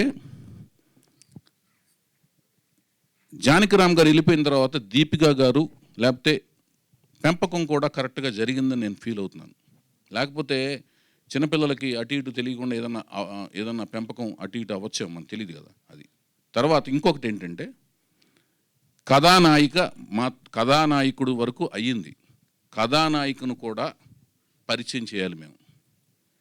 ప్రతిసారి నేను ఇప్పటి వరకు పరిచయం చేసిన కథానాయకులంతా ముంబై వెళ్ళారు. నాకు ముంబై అంటే అన్ని భాషలు దేశంలో ఉన్నవే, అన్ని భాషలకి ఆదరణ ఉండాలి. మనం అక్కడికి వెళ్ళి మన ప్రతిభను చాటుతున్నాం, వాళ్ళు మన ఆదరిస్తున్నారు, వాళ్ళు ఇక్కడికి వస్తున్నారు, వాళ్ళని మనం ఆదరిస్తున్నాం. అందరం ఒకటి, అందరం భారతీయులమే. కానీ ఈసారి నేను ఒక తెలుగు అమ్మాయిని, ఇంతమంది బొంబాయి వెళ్ళి నార్త్ ఇండియన్ అమ్మాయిలను పరిచయం చేశాను. ఈసారి డెఫినెట్గా తెలుగు అమ్మాయినే పరిచయం చేయాలని ఎప్పుడోంచి కళ్ళకు అంటున్నాను. ఆ కళలకు తగ్గట్టుగా ఒక మంచి తెలుగు అమ్మాయి కూడా నా కంట్లో పడింది. చాలా అద్భుతంగా ఉంటుంది అమ్మాయి. చక్కటి ముఖ కవళికలు, చక్కటి తెలుగుదనం, చక్కటి అందమైన ఫీచర్స్, మంచి కళ్ళు, చక్కటి కేసు సంపద, చక్కటి హైటు అన్నీ ఉన్నాయి. ఆవిడని కూడా మంచి ఇలాంటి ఒక అకేషన్ చూసుకుని ఆవిడని కూడా మీ అందరికీ పరిచయం చేయడం జరుగుతుంది. ఈ అకేషన్ ఓన్లీ నందమూరి తారక రామారావు గారికి కోసం, ఆ పేరుని పరిచయం చేయడం కోసం. అతను ఎవరో కాదు, మా రామారావు గారి ముని మనవడు, మా హరికృష్ణ గారి మనవడు. అది ఈ రోజున ఇంతకుముందు నేను చెప్తున్నా మా యువరత్న, నటరత్న వారసుడు, నటవారసుడు యువరత్న బర్త్డే రోజు, జన్మదినం రోజున అనుకోకుండా ఈ రోజున మేము ఇది ఆయనకి పండగ రోజైన ఈ రోజున, జన్మదిన రోజున ఈ విశేషాన్ని మేము ప్రకటింపజేసుకోవటం అనేది మా అదృష్టం కింద భావిస్తున్నాము. నందమూరి తారక రామారావు మా సినిమా హీరో.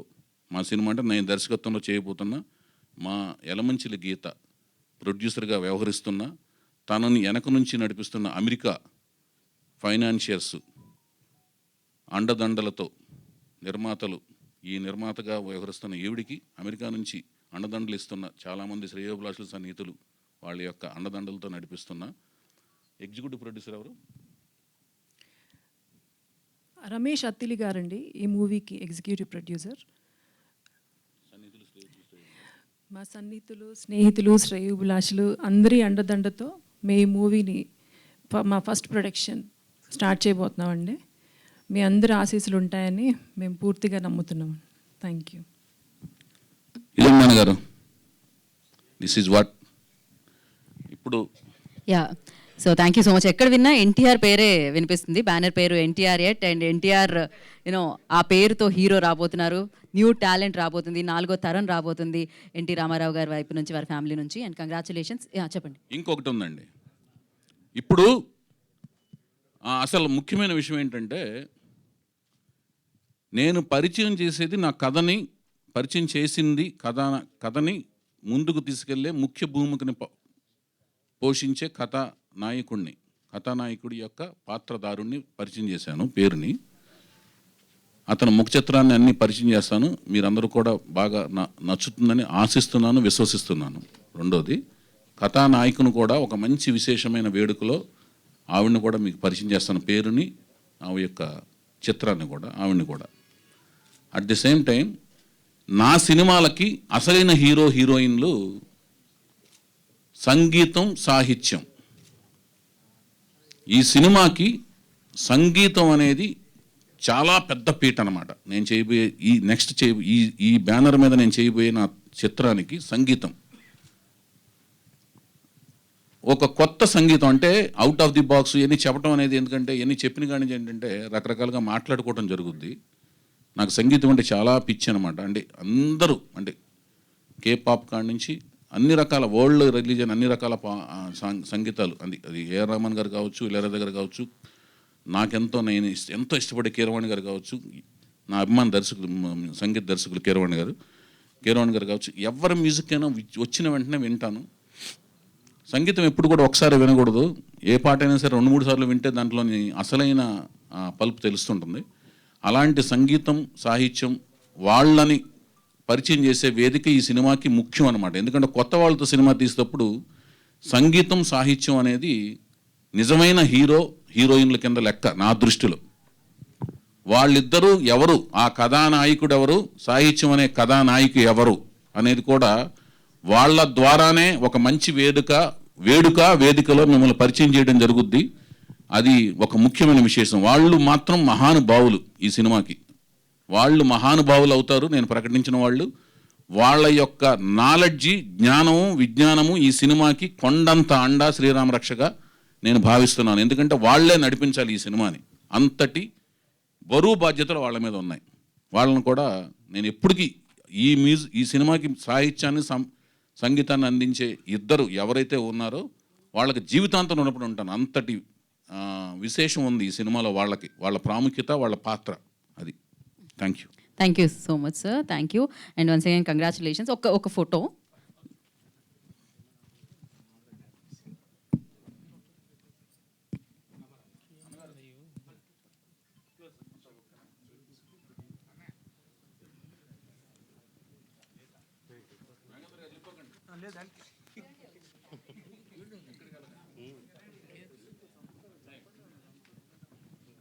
హలో.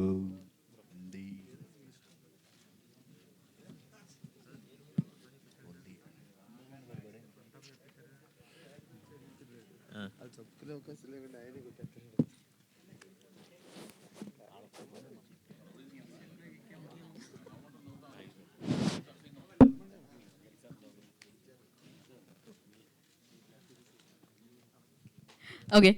కాదు, ప్రొడ్యూసర్ గారికి ఇన్ని చిత్రాలు తీసిన ఎక్స్పీరియన్స్, మీరు కొత్త ప్రొడ్యూసర్ కదా, డెఫినెట్గా ప్రెజెంటర్గా మనకు తెలుసు, వెల్కమ్ చేయవలసిందిగా బొకేతో. సో ఇలానే ఎప్పుడు వికసిస్తూ ఉండాలని కోరుకుంటూ. ఎస్.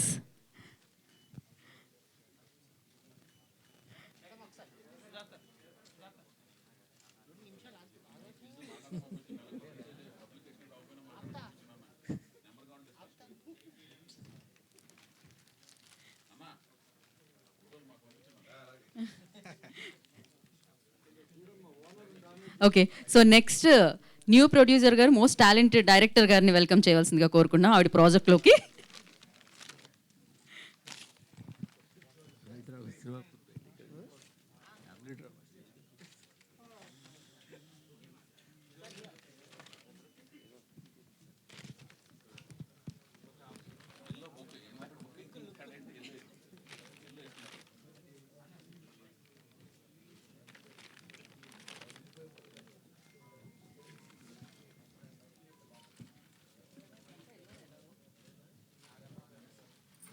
ఓకే.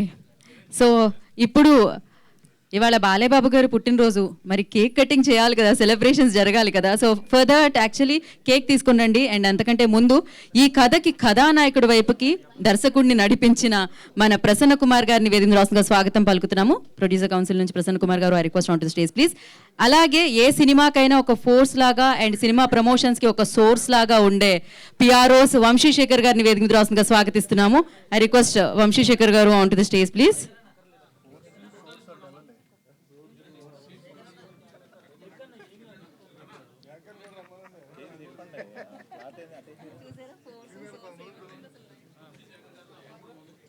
అలాగే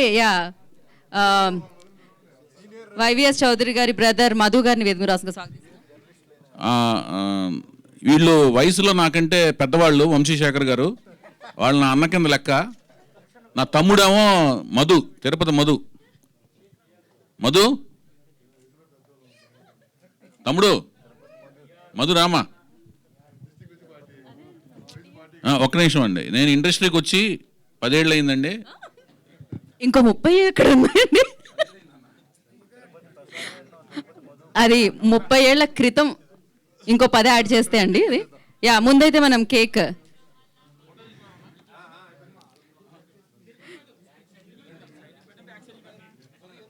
సో నటసింహం నందమూరి బాలయ్యబాబు గారి జన్మదిన వేడుకలు జరుపుకుంటున్నాం మనం. ఎన్టీఆర్ ఎట్ లోగో ఆవిష్కరణ వేడుకలో ఇవాళ నందమూరి బాలయ్యబాబు గారి పుట్టినరోజు వేడుకలు జరుపుకుంటున్నాం.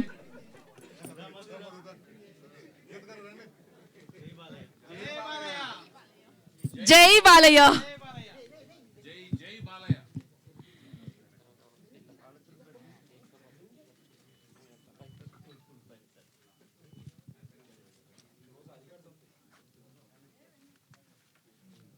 సో బాలయ్యబాబు గారికి మరొకసారి జన్మదిన వేడుకలు శుభాకాంక్షలు, జన్మదిన శుభాకాంక్షలు తెలియజేసుకుంటున్నాం.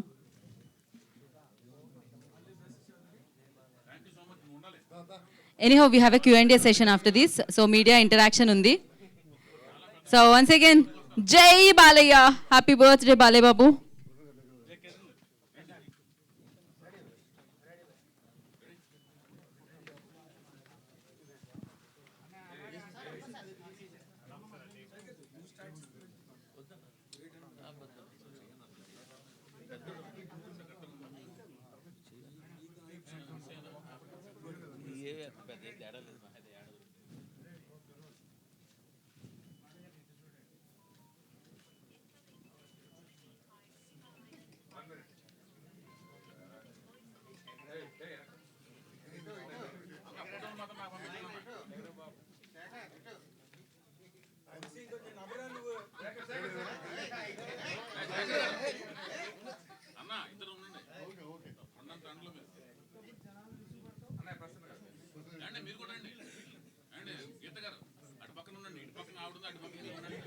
గీత అక్కడ, ఇంకో గీత ఇక్కడ.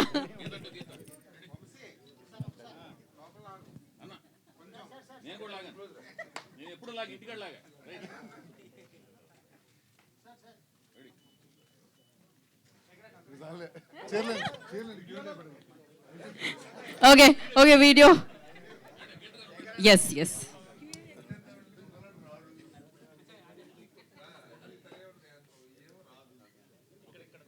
Okay we have a Q&A session. So further నేను వైవిఎస్ చౌదరి గారిని అండ్ ఎలమంచులి గీత గారిని వేదిక మీద ఉండాల్సిందిగా కోరుకుంటున్నాము. అండ్ మీడియాతో Q&A సెషన్ ఉంది.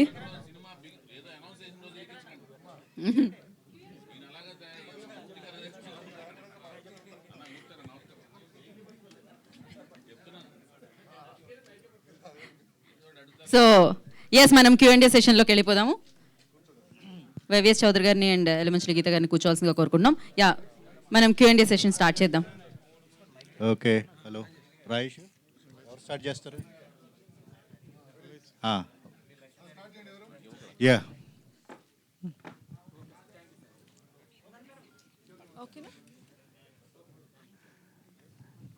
ఓకే.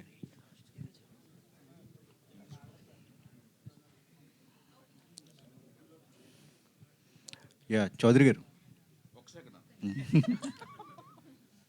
పర్ఫెక్షనిస్ట్.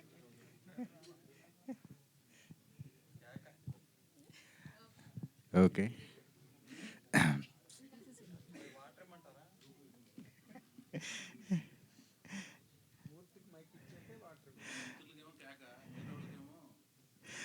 యా, చౌదరి గారు ఎక్కడండి? నమస్తే అన్న. నమస్తే అండి. మీరు నందమూరి అభిమానిగా మీ కెరీర్ అంతా కూడా ఉంది. మీరు మేకర్గా సినిమాలు తీసి సక్సెస్ అయింది అంటే ఇది యాదృచ్ఛికం ఏంటో తెలియదు. చంద్రబాబు నాయుడు గారు సీఎంగా ఉన్నప్పుడే మీ కెరీర్ అనేది చాలా పీక్స్లో ఉంది. మళ్ళీ ఆయన సీఎం అయ్యారు, మళ్ళీ మీరు సినిమాల్లోకి వస్తున్నారు. సో ఏంటి దీని గురించి ఏమంటారు ఫస్ట్? అవన్నీ యాదృచ్ఛికం అని మీరే చెప్పారు కదా సార్. అట్లా అనుకోవటంలో ఆనందం ఉంది, మీకు ఉంది ఆనందం ముందు. నాకేమో ఏదైనా కష్టపడకపోతే ఏది రాదండి. అక్కడ ఆయన ఎంతో కష్టపడతారు, ఓడిపోయిన వాళ్ళు కష్టపడతారు, గెలిచిన వాళ్ళు కష్టపడతారండి. నేను ఫ్లాప్ అయిన ప్రాజెక్టులకి కష్టపడ్డాను, గెలిచిన ప్రాజెక్టులకి అంటే సక్సెస్ఫుల్ ప్రాజెక్టులకి అంతే కష్టపడ్డాను. సో క్వైట్ కామన్ అండి. నాకంటే వేరే అలవాట్లు లేవు. సినిమా అంటే పిచ్చి, కష్టపడుతుంటాను. అందులో సొంత ప్రాజెక్టులు కదండి, ఫ్లాప్ అయినా డబ్బులు పోతుంటాయి. సో కష్టపడి పోగొట్టుకోవాలని ఉండదు కదా. దశాబ్ద కాలం ఆల్మోస్ట్ 2015 తర్వాత మళ్ళీ మీరు సినిమా చేయలేదు. ట్రెండ్ మారిపోయింది, బడ్జెట్లు మారిపోయినాయి, పెరిగిపోయినాయి. సో ఇదంతా అనలైజ్ చేసుకుంటే ఇప్పుడు సినిమా తీసే విషయంలో మీరు మీ మేకింగ్ స్టైల్ కూడా మార్చుకోవాల్సిన అవసరం ఉందో? ఆ స్టైల్లోనే మీరు సినిమా తీయబోతున్నారు ఎట్లాగా? అంటే నేను 1983లో మద్రాసు ట్రావెల్ చేశాను. అప్పటి నుంచి సొసైటీ వదిలేశాను. అంటే మీరు అనుకున్న సొసైటీ అంటే ఆంధ్రప్రదేశ్ని వదిలేసి తమిళనాడు వెళ్ళిపోయాం. ఏకంగా స్టేటే మారిపోయాం.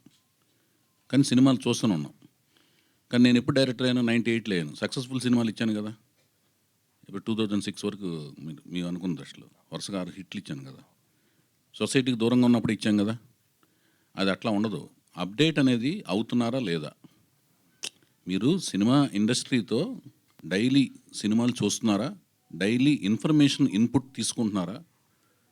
దాంతో మీ సెన్సిబిలిటీస్తో రియలైజ్ అవుతున్నారా లేదా అనే దాని మీద మనిషి యొక్క అప్డేషన్ ఉంటుంది. ఇప్పుడు ప్రతి వ్యక్తి సినిమాలు చూస్తుంటారు, చూసిన ప్రతి ఒక్కరు డైరెక్షన్ చేయలేరు. అప్డేషన్ అయ్యాం కదా అనుకుని సినిమాకి స్క్రిప్ట్ ఇస్తే మళ్ళీ పాత రకంగా ఆలోచించవచ్చు. అప్డేషన్ అయిన దానికి క్రియేషన్కి చాలా తేడా ఉంటుంది. సో దానికి దీనికి సంబంధం లేదు. నేను 83లో మద్రాసు వెళ్ళిపోయానంటే సమాజం ఈ లెక్కలో సమాజానికి దూరంగా ఉన్న తర్వాత 13 ఏళ్ళ తర్వాత డైరెక్టర్ అయ్యాను. సక్సెస్ఫుల్ ఫిల్మ్స్ ఇచ్చాను. బట్ అక్కడ అన్ని సినిమాలు చూసేవాళ్ళం, మలయాళం, తమిళం, అన్ని సినిమాలకి.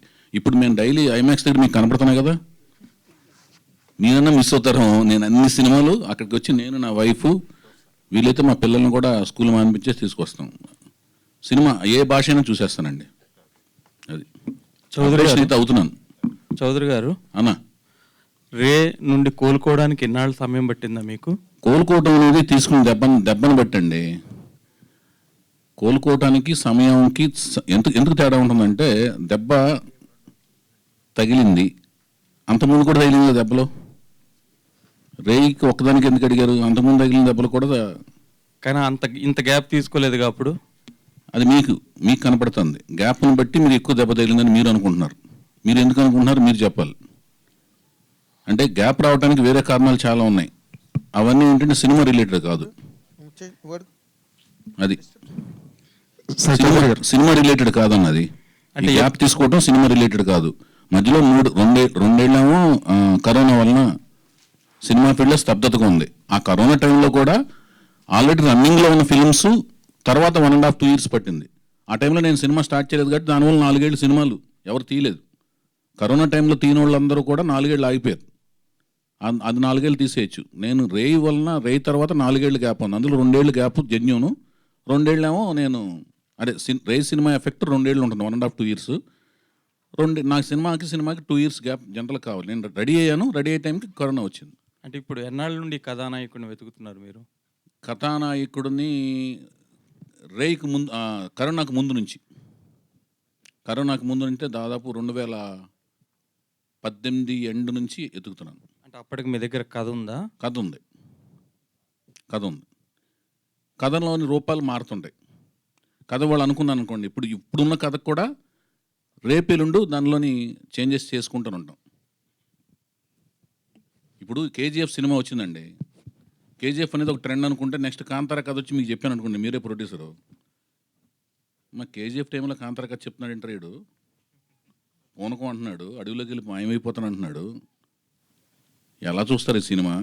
వీడి కదా పిచ్చి పట్టింది అనేసి మీరు ఒప్పుకోరు. అది అంటే కేజీఎఫ్ ట్రెండ్లో ఉంటే కాంతార లాంటి కథ చెప్పి మనుషులు ఈ రోజుల్లో మాయమైపోవటం ఏంటి? అడవిలోకి వెళ్ళి పిచ్చి పట్టింది ఇలాంటి కథలు చెబుతున్నాడు అనుకుంటారు. కానీ థియేటర్లో కూర్చొని చూస్తేనే దాన్ని ఊహించలేరు.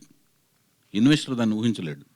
డైరెక్టర్ కెన్ ఇమాజిన్, ఆ తర్వాత ఇన్వెస్టర్ కెన్ ఇన్వెస్ట్, లేకపోతే డైరెక్టర్ కెన్ ఓన్లీ ఇన్వెస్ట్. నా సినిమాలకు ఎక్కువ శాతం నేనే ఇన్వెస్టర్, నేనే క్రియేటర్.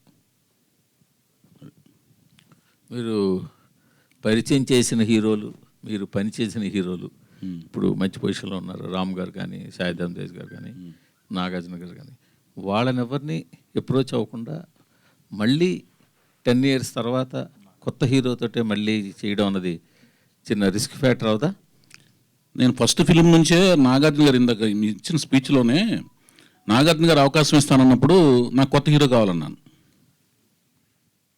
ఐ వాంట్ టు, అంటే నేను దానికి ఇన్వెస్ట్మెంట్ కూడా ఆ లోపల ఆ క్యారెక్టరిస్టిక్స్ నాలో డెవలప్ అవడానికి మెయిన్ కారణం ఎన్టీ రామారావు గారండి.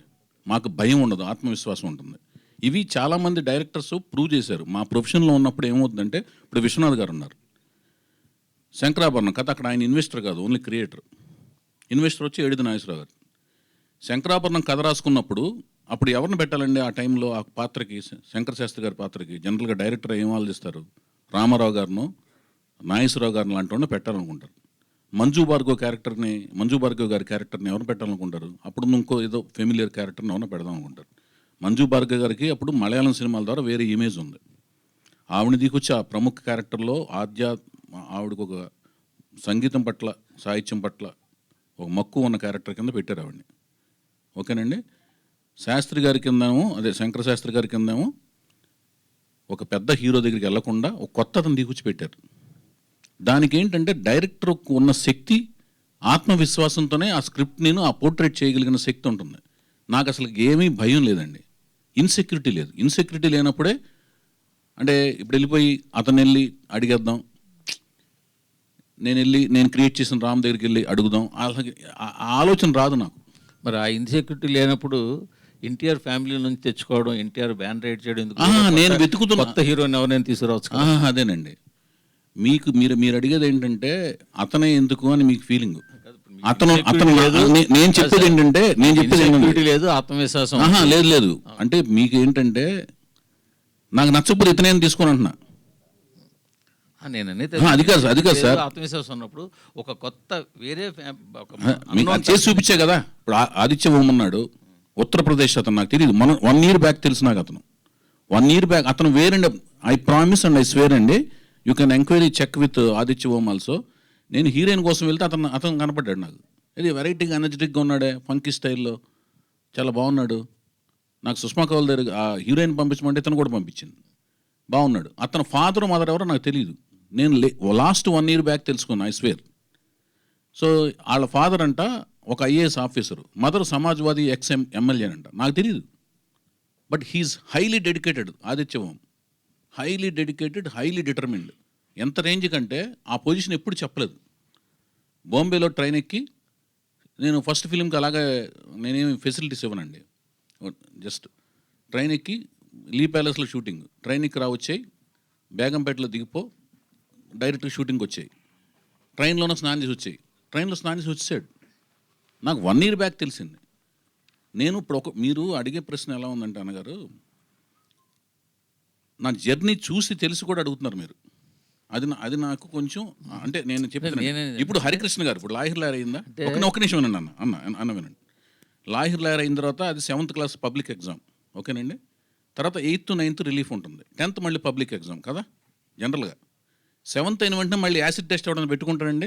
48 ఏళ్ల వయసులో హరికృష్ణ గారిని, ఒక్క నిమిషం అండి, సిమ్రన్ గారిని పక్కన పెడితే, ఒక్క నిమిషం, సిమ్రన్ గారు, సౌందర్య గారిని హీరోయిన్లుగా పెట్టి కమర్షియల్ సినిమా టైంలో పెద్ద హీరోని పెట్టి ఆయన పెట్టుబడి పెట్టరుగా సినిమాకి. నేను చేస్తాను. నా క్యారెక్టర్ ఎస్టాబ్లిష్ ఆయన చేసుకున్న తర్వాత కూడా నందమూరి వంశం దగ్గరికి ఎందుకు వెళ్తానంటే అతను నచ్చాడు, బాగున్నాడు కాబట్టి వెళ్తున్నాను. ఇప్పుడు అతను ఇంకొక నిమిషం అండి అన్న, అతను డైరెక్ట్ వారసుడు కూడా కాదు. డైరెక్ట్ వారసుడు అయితే శాలబిలిటీ వేరేగా ఉంటుంది. అర్థమైందండి. ఇప్పుడు మీరు ఇప్పుడు ఒక హీరో అనుకోండి, మీ హీరోకి డైరెక్ట్ కొడుకు సాయిధరం తేజు రామ్ చరణ్ కాదు, ఓకేనండి. మన ఈయన పేరేంటి, ఇప్పుడు మేము పరిచయం చేసే అతను డైరెక్ట్గా ఒక హీరో గారు డైరెక్ట్ కొడుకు కాదు. వాళ్ళకు వేరే సాలబిలిటీ ఉంటుంది, ఇతనికి వేరే సాలబిలిటీ ఉంటుంది. ఇతనికి యాంటిసిపేషన్ వేరేగా ఉంటుంది, వాళ్ళకి వేరే యాంటిసిపేషన్ ఉంటుంది. అర్థమవుతుందా మీకు?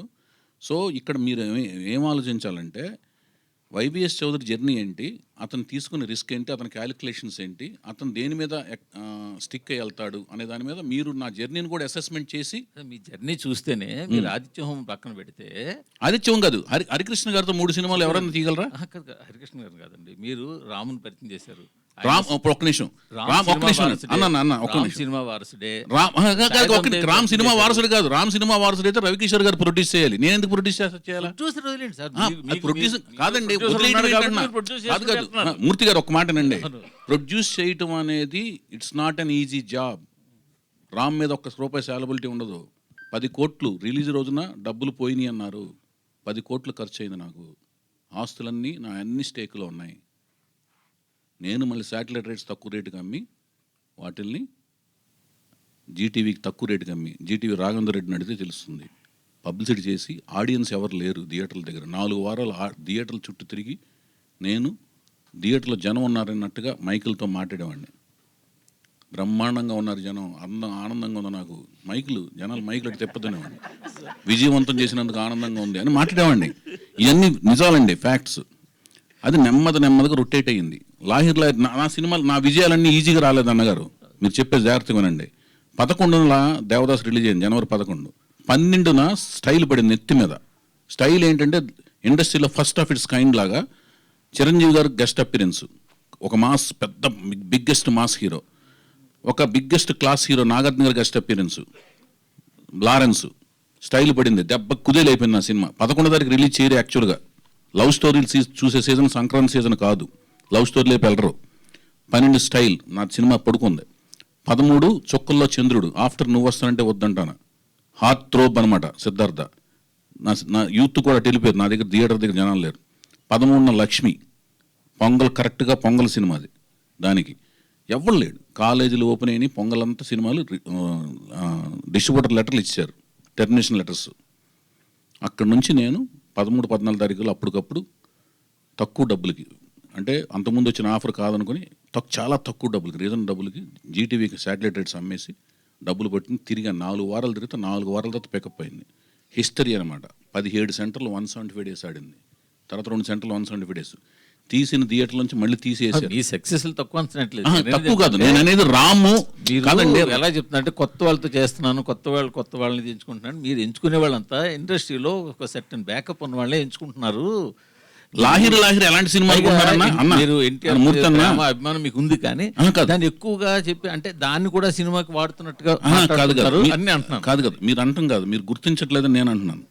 లాహిరి హరికృష్ణ గారు ఈనాటే మెయిన్ స్ట్రీమ్ ఒక జంట. హరికృష్ణ గారు భానుప్రియ గారు అప్పుడు సీరియల్స్లో యాక్ట్ చేస్తున్నారు. హరికృష్ణ భానుప్రియ ఒక జంట. నెక్స్ట్ సుమన్ గారు పక్కన చౌదరి గారు. ఒక నిమిషం సుమన్ గారు ఒక్క నిమిషం రిలేటెడ్ అడుగుతున్నాను, దానికి కూడా సమాధానం చెప్పి. ఒక నిమిషం. సుమన్ గారు పక్కన రచన గారు, ఇద్దరికి ఇన్నింగ్స్ అయిపోయింది. తర్వాత వినీత్ గారు సంగవి గారు, వాళ్ళ ఇన్నింగ్స్ అప్పటికి అయిపోయింది. ఆదిత్యమో మమికిత కొత్త. 4 జంటలు ఎవరికన్నా సాలబిలిటీ ఉందా? వాళ్ళ మీద 1 కోటి నుంచి 1,50,00,000 సినిమా తీస్తే మేబీ సినిమా రిలీజ్ చేయడానికి ప్రోత్సాహం రావచ్చు. ఓకేనండి. 3,90,00,000 సినిమా తీసా నా సొంత. అప్పటికి నా అపార్ట్మెంట్ తాకట్టు పెట్టాను. నా భార్య నగలు, మా మదర్ నగలు, మా అత్తగారి నగలు అన్ని రిలీజ్ టైంకి అన్ని స్టేక్లో ఉన్నాయి. ఆ రోజున ఇప్పుడు చెప్తున్నాను, మర్చిపోయాను అసలు విషయం. రామోజీరావు గారు థియేటర్ మీద ఎక్స్ప్లాయిటేషన్ మీద ఫైనాన్స్ చేయకపోతే ఈ సినిమా రిలీజ్ అయ్యే కాదు.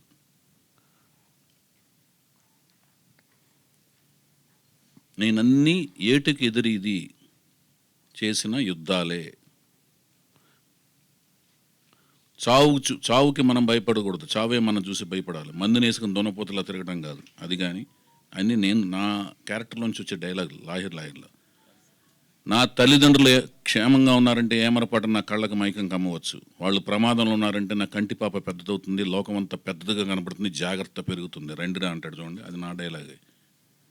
100 మంది వెళ్ళి ఒక్కడిని చంపడం కాదురా సీమ సంస్కృతి, ఒక్కడే 100 మందికి సమాధానం చెప్పడం.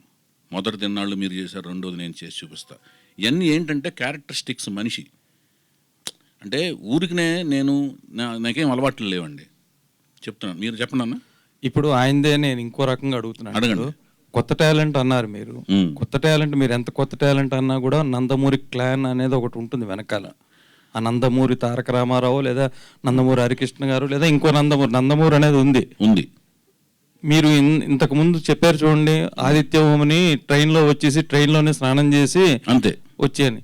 ఆ కొత్త వాళ్ళతో మీరు సినిమా తీయడం వేరు. ఈయన వెనకాల ఇంత నందమూరి క్లాన్ ఉన్నప్పుడు ఈయనకి కూడా మీరు అలాగే చెప్పి ఆ విధంగానే తీయగలరా, లేకపోతే మీ మీద ప్రెజర్ ఉందా? ఆయన వెనకాల మీరు దేవుడిగా భావించే మీ నందమూరి తారక రామారావు మునిమనుడు కాబట్టి హరికృష్ణ గారు మీ మీద ఏమైనా ప్రెజర్ ఉంటుందా? ఏమి ఉండదు. నేను ఎవరినైనా కొత్త వాళ్ళగానే ట్రీట్ చేస్తాను, ఏ కంఫర్ట్స్ ఇవ్వను. ఇంకా వాళ్ళకంటే తక్కువగా ట్రీట్ చేస్తాను. ఎందుకు తక్కువగా ట్రీట్ చేస్తానంటే వాళ్ళకి సినిమా అంటే అర్థమైంది. వాళ్ళు they are named by YVS products అని వాళ్ళు బయటికి వెళ్ళిన తర్వాత వైవిఎస్ ఏం చేశారు? అప్పుడు మీ స్టూడెంట్ ఉంటాడండి, మీరు టీచర్ అయ్యారు అనుకోండి, వైవిఎస్ స్టూడెంట్ కింద బయటికి వెళ్తే ఏంట్రా వైవిఎస్ ఏదైనా మీకు నేర్పింది అంటారేమో, నాకు బ్యాడ్ నేమ్ వస్తుంది భయం. వాళ్ళందరికీ అన్నీ కరెక్ట్గా చెప్తాను. పైగా 11 నెలల నుంచి నేను కొత్త వాళ్ళని పరిచయం చేస్తే వాళ్ళతో ట్రావెల్ అవుతానండి. ఖాళీగా ఉంటాను, డైరెక్ట్గా తీసుకొచ్చి షూటింగ్ సెట్స్లో పెట్టను.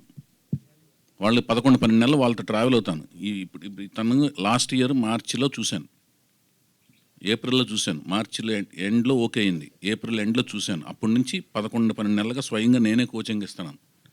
అంతేగాని నిన్న చూశాను ఇవాళ అది ఉండదు. అతనితో ట్రావెల్ అయ్యి అతను బాడీ బిల్డింగ్, డాన్సులు, ఫైట్లు అవన్నీ కోచింగ్ ఇచ్చి, డైలాగ్ డెలివరీలు, సొసైటీ ఎలా ఉంటుంది, ఏ హీరో ఎబిలిటీస్ ఏంటి, ఏ హీరోస్ ఎందుకు పైకి వచ్చారు, ఏ హీరోకి ఉన్నాయి స్ట్రెంగ్త్లు ఏంటి, వీక్నెస్లు ఏంటి, అన్నీ నాకు తెలిసిన నాలెడ్జ్ అతనితో షేర్ చేస్తాను. వాళ్ళు ఇంతకాలం స్టడీ చేయలేరు కదండి, వాళ్ళు కాన్వెంట్ స్టూడెంట్స్ అవ్వచ్చు, వాళ్ళు మనం వెళ్ళినట్టుగా అన్ని సినిమాలకు వెళ్ళలేరు కదా పాపం. మనం చూసిన బుక్స్ మనం అన్ని చదవలేరు కదా, కొంత మనకు తెలిసిన టిప్స్ వాళ్ళకి ఇస్తాం. అది గీత గారిని అడుగుతాను, ప్రొడ్యూసర్. అమ్మో, కంగ్రాట్స్ గీత గారు. థ్యాంక్ యూ అండి. ఎందుకంటే లేడీస్ ప్రొడ్యూసర్గా చాలా కాలం అయింది రాక, మీరే మీకు ఎక్స్పీరియన్స్ ఉంది కాబట్టి చౌదరి గారికి మీరే ప్రొడ్యూసర్ అంటే ముందుగా ఆల్ ది వెరీ బెస్ట్. ఈ ప్రాజెక్ట్ కూడా మంచి హిట్ అవ్వాలని కోరుకుంటున్నాం. మీ బ్యానర్ పేరు ఎన్టీఆర్ అని పెట్టారు, ఏ న్యూ టాలెంట్ రోడ్స్.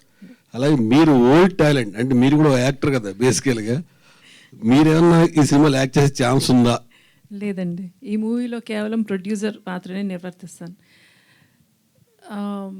ఆయన కథ, స్క్రీన్ ప్లే, డైరెక్షన్ ఆయనకి ఫుల్ ఫ్రీడమ్, ఆయన చూసుకుంటారు. సో ఈసారి ప్రొడక్షన్ అంతా నేను చూసుకుందాం అనుకుంటున్నాను. డైరెక్టర్స్ కూడా మంచి చాలా సినిమాలు యాక్ట్ చేస్తారు, ఫాదర్ క్యారెక్టర్స్, బ్రదర్ క్యారెక్టర్లు కాబట్టి. చౌదరి గారిని కూడా ఒక క్యారెక్టర్ని పెట్టి చేయిస్తున్నారు సినిమాలు ఏమన్నా? Not in this movie, maybe in the future. Chowdary గారు, అన్నా నందమూరి ఇంటి నుంచి ఇంకొక హీరో వస్తున్నాడంటే ఇండస్ట్రీ మొత్తం అటువైపు చూస్తుంది తప్పకుండా. మరి ఎన్టీఆర్ గారు, బాలకృష్ణ గారు, కళ్యాణ్ రామ్ గారు, వీళ్ళ సపోర్ట్ ఈ సినిమాకి ఏమైనా ఉంటుందా? అందరి ఆమోదంతోనే ఎన్టీఆర్ గారు, కళ్యాణ్ రామ్ గారు, బాలకృష్ణ గారు, అసలు కుటుంబంలో నందమూరి కుటుంబంలో ఎవరైతే ఉన్నారో వాళ్ళందరి ఆమోదంతోనే ఇతను పరిచయం అవుతున్నాడు. ఒక్కళ్ళు వాళ్ళు అని వాళ్ళు ఉన్నారు వీళ్ళు లేరు, వీళ్ళు ఉన్నారు వాళ్ళు లేరు, వాళ్ళు తెలియకుండా వీళ్ళు తెలియకుండా వాళ్ళు కాదు, అందరి ఆమోదంతోనే ఇతను పరిచయం అవుతున్నాడు.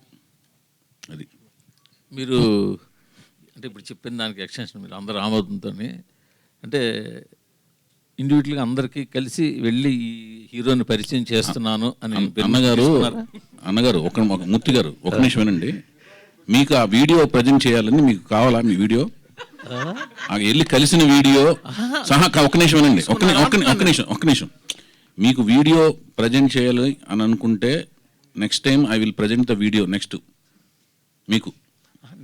నేను మీకు కాదు, అట్లా మీరు అడిగింది వాళ్ళందరూ ఆమోదం తీసుకోవాల్సి వచ్చిందా అంటున్నాను నేను. తీసుకోవాల్సిన ఏంటండి ఇప్పుడు? అది కాదండి, అది ఒక నిమిషం వినండి. ఇప్పుడు మీ ఇంట్లో 4 కుటుంబ సభ్యులు ఉంటారండి. మీ 4 కుటుంబ సభ్యులు ఫెమిలియర్, మీ ఇంట్లో 4 కుటుంబ సభ్యులు ఉన్నారు, 4 ఫెమిలియర్ అనుకోండి. మీ అబ్బాయిని ఇంకోళ్ళకి ఇచ్చి పెళ్లి చేస్తున్నప్పుడు మీరు 4కి ఒక మాట చెప్పి ఇలా చేస్తున్నారని చెప్పుకోవటం ఆనవాయితీ. మీ 4 కుటుంబంలో ఒక ఆనవాయితీ ఉన్నప్పుడు ఈ అబ్బాయికి పెళ్లి చేస్తున్నానండి అని మీరు నలుగురు చెప్పుకుంటారు, చెప్పరా మీరు? ఈవిడ వెళ్ళి వాళ్ళకి బ్లెస్సింగ్ తీసుకుంటుంది కదా, అదే అందరి కుటుంబ సభ్యుల మధ్యన జరుగుతుంటుంది. అందులో వైఫో తండ్రో తల్లో లేదనుకోండి, ఇంక ఎక్కువ వాళ్ళ ఆశీస్సులు ఉంటాయి. అర్థమవుతుందండి? పాపం అనగానే అందరి బ్లెస్సింగ్స్ ఇంకెక్కువ ఉంటాయి. వైవిఎస్ గారు ఒక ఇప్పుడు నేనెందుకు అంటే కాదండి, నేను వెళ్ళి అడగటం అంటే నాకు అర్థం కాలే. మీ క్వశ్చన్ కరెక్ట్గా అడగండి అన్న. నేను వెళ్ళి అందరినీ కలమన్నారు నన్ను. నేను పర్మిషన్ ఏంటండి, అతనికి అందరు ఆశీస్సులు ఉన్నాయని నేను చెప్తున్నా. నేను వెళ్ళి పర్మిషన్ ఏం అంటే ఎన్ఓసి సర్టిఫికేట్ అడుగుతున్నారు మీరు? మూర్తి గారు లొకేషన్ పర్మిషన్ ఒక్క నిమిషం అండి.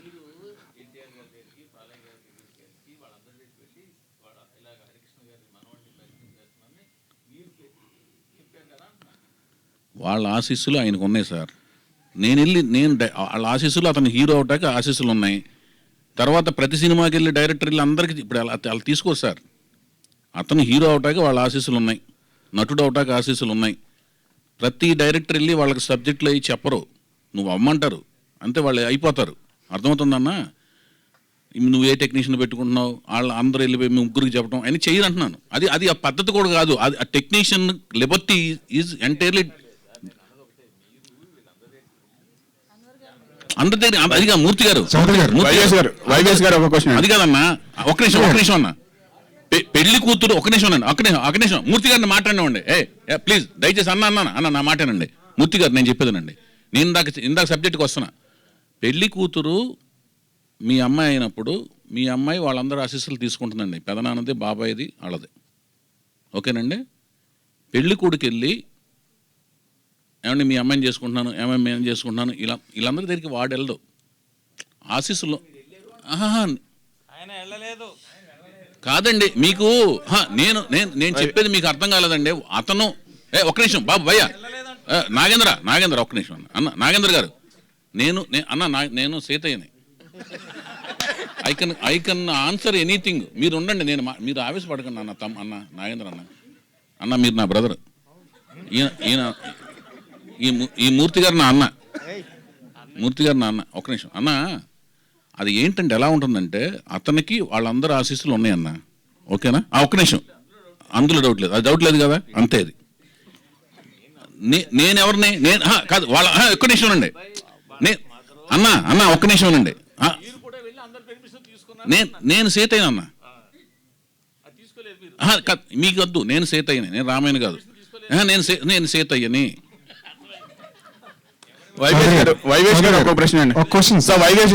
చౌదరి గారు, ఇలాగా ఇండస్ట్రీలో చాలా మంది టీడీపీ సపోర్టర్స్ ఉన్నారు, అందులో మీరు కూడా ఒకరు.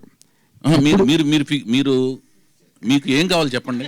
సరే, మీకు సినిమా మీద కాదు, మీకు మీరే పార్టీ చెప్పండి. సినిమా ఇండస్ట్రీ మీరే పార్టీ?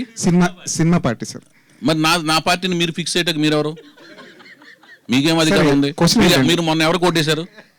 అది చెప్పకూడదు కదా సార్. మరి మీరు ఎందుకు నా గురించి మీరు ఎలా చెప్తారు? నా గురించి మీరు ఎలా చెప్తారన్నా? సరే, క్వశ్చన్ అడుగుతాను.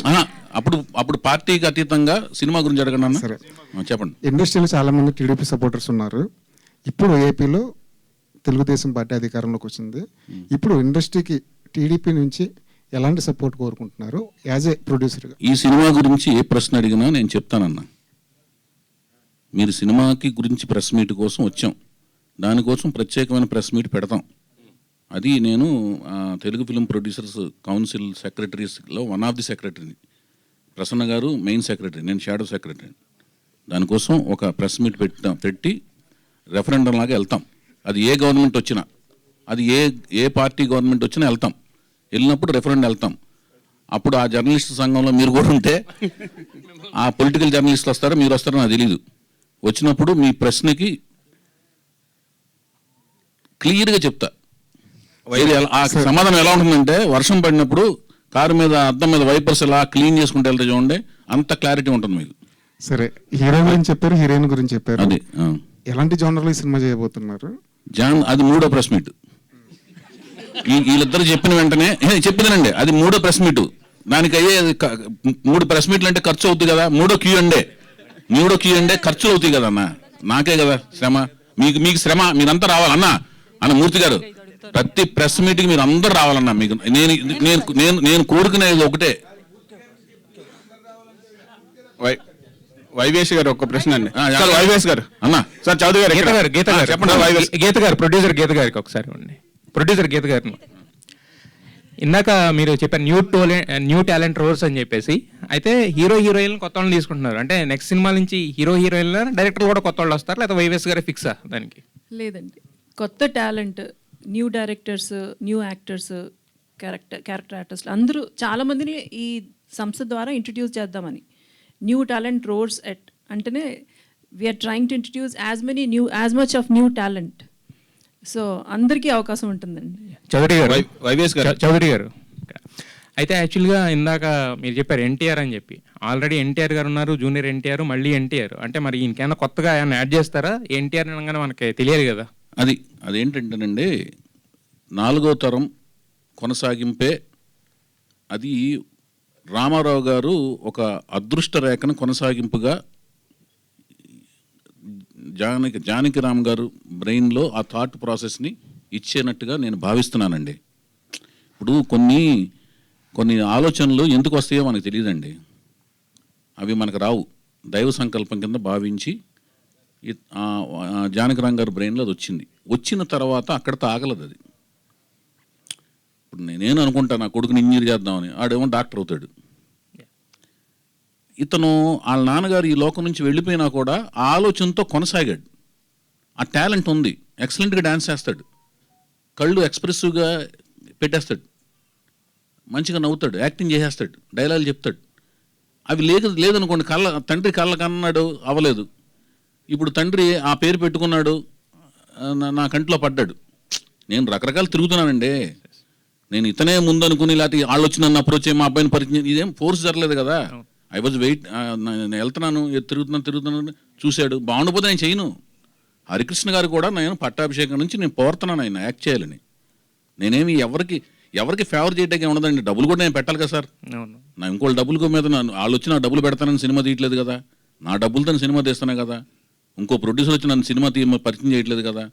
ఇందాక మూర్తి గారు కూడా అడిగింది ఏంటి, వాళ్ళతో నేను తీస్తానంటే వాళ్ళు డబ్బులు పెడుతున్నారా? నేనే కదా డబ్బులు పెట్టి సినిమా తీసేది. డబ్బులు లాస్ అయితే నాకు అవుద్ది కదా. ఇప్పుడు సాయిధరం తేజ నా డబ్బులే కదండి, హరికృష్ణ గారని నా డబ్బులే కదా. అది చెప్తున్నా. నేను అడిగిన పేరు అనేది ఏంటంటే ప్రజలకి వాళ్ళకి అర్థమైన దాంట్లోంచి పేరు క్రియేట్ అవుద్దండి. ఏ ఫామ్లో పిలవాలి, పరిచయం చేసేటప్పుడు వాళ్ళకున్న పేరుతో పరిచయం చేస్తాం. వాళ్ళ నాన్నగారు పెట్టిన పేరు అది. దాన్ని ఎలా పిలవాలనేది ప్రజలు నిర్ణయిస్తారు, ప్రేక్షకులు నిర్ణయిస్తారు, నెట్వర్క్స్ నిర్ణయిస్తాయి. అతని పేరును పరిచయం చేయటమే మా బాధ్యత. అతని ప్రతిభను బట్టి ప్రేక్షకులు నిర్ణయిస్తారు, నెట్వర్క్స్ నిర్ణయిస్తాయి, మీలాంటి మహానుభావులు నిర్ణయిస్తారు. మహానుభావుల దాకా ఎందుకు లేను సార్. కాదు ఇప్పుడు మీకు వచ్చిన ఆలోచన ఉంది కదా, ఆలోచనలోంచి కొంతమంది దానిలోంచి ఆలోచించాలని నిర్ణయిస్తారు. అయితే ఇంకొకటి, ఇప్పుడు ఇంతకు ముందు మీరు మూర్తి గారు అడిగినా వేరే అడిగినా కూడా ఇప్పుడు ఏంటంటే వైష్ణవ్ తేజ్ గారిని ఇంట్రడ్యూస్ చేస్తున్నప్పుడు బుచ్చిబాబు గారు, సాయిధరం తేజ్ కాదు వైష్ణవ్ తేజ్ గారిని ఇంట్రడ్యూస్ చేస్తున్నప్పుడు బుచ్చిబాబు గారు చిరంజీవి గారికి కథ చెప్పారు. అలాగే సాయిధరం తేజ్ ఇంట్రడ్యూస్ చేసినప్పుడు మీరు పవన్ కళ్యాణ్ గారి దగ్గరికి వెళ్ళి చెప్పడం అనేది జరిగింది. ఆయన అవసరం లేదన్నారండి. అది అవసరం లేదన్నారు. చెప్పదండి, పవన్ కళ్యాణ్ గారు, హరికృష్ణ గారు, అదే నాకు కథ చెప్పాల్సిన పని లేదు, నీ మీద నాకు నమ్మకం ఉంది, నేను ఓన్లీ కథ చెప్పింది సీతారాముల కళ్యాణం అప్పుడు నాగార్జున గారికి, అది కూడా ఒక 10 to 15 minutes చెప్తుండగా ఇంకా అవసరం లేదు లేవయ్య అన్నారు. అదే సార్ నేను అనేది ఏంటంటే, ఇక్కడ ఇప్పుడు ఈయనకి కేర్ టేకర్స్ కింద కొంతమంది ఉన్నారు. ఇప్పుడు నందమూరి జానకిరామ్ గారు అంటే ఇప్పుడు కళ్యాణ్ రామ్ గారు ఉన్నారు, అలాగే ఎన్టీఆర్ గారు ఉన్నారు. బేసిక్ ఏంటంటే మనం వారసుని ఇస్తామన్నప్పుడు ఇప్పుడు వైవేష్ చౌదరి గారు బాగా తీస్తారు సినిమాలు, ఓకే, బట్ ఎలాంటి సబ్జెక్టు ఏంటని తెలుసుకోవాలనేది జనరల్గా ఉంటుంది వాళ్ళు కేర్ టేకర్స్ కింద ఉన్నప్పుడు. ఒక పాయింట్ అన్నా చెప్పారు ఎవరికైనా, అంటే అందరి దగ్గరికి తిరగాల్సిన పని లేదు, కేర్ టేకర్ కింద ఉన్న వాళ్ళకి, లేదా అట్లీస్ట్ వాళ్ళ మదర్కైనా ఒక పాయింట్ అనేది చెప్తాం కదా. ఎవరికైనా చెప్పకుండా మనం డైరెక్ట్గా ఇలా వైవేష్ చౌదరి గారు వచ్చారు సినిమా అంటే ఇచ్చారు కదా ఎవరు కూడా. నేను ఎవరికి ఏమి చెప్పి ఇంతవరకు నేను ఆ ఫస్ట్ చెప్పిన సీతారాముల కళ్యాణం తర్వాత ఇంతవరకు ఎవరికి కథ పాయింట్ ఇదని చెప్పి నేను సినిమాలు చేయలేదండి. కథ మొత్తం చెప్తాను, అందరికీ చెప్తాను, అందరికీ చెప్పాను.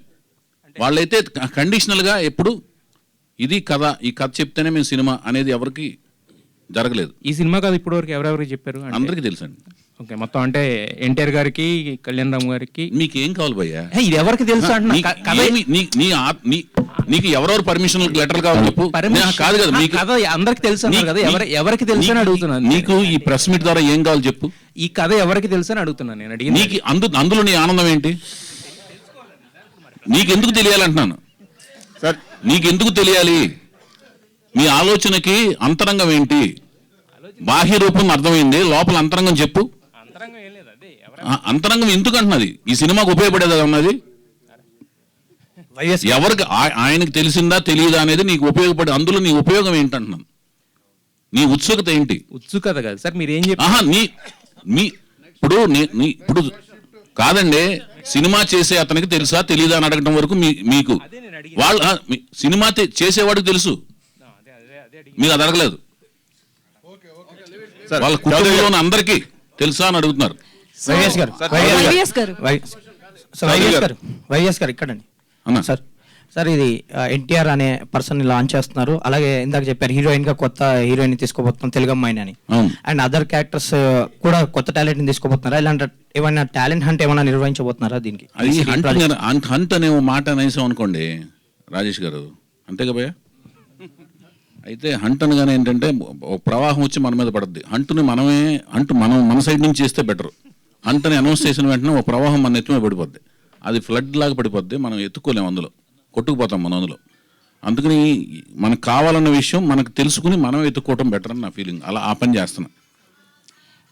వైవేస్ గారు అమ్మ సార్ గారు, ఇప్పుడు మీరు అప్పుడు తీసిన బ్లాక్ బస్టర్స్ కొన్ని కానీ ఇప్పుడు కానీ జనరేషన్ మారింది, ట్రెండ్ కూడా మారింది, దానికి అనుగుణంగా ఏమైనా కథ తయారు చేసుకున్నారా? అసలు ఇప్పుడు ట్రెండ్ని బట్టి ఏ టైప్ సినిమా చేయాలనుకుంటున్నారు? అంటే నేను కొంచెం లేట్గా వచ్చాయి కాబట్టి అడిగేశారా? అడిగారు కానీ మీరు నా ఫ్రెండ్, మీరు ఏమైనా అడగచ్చు, చెప్పండి. థ్యాంక్ యూ ఏంటన్నా? Thank you.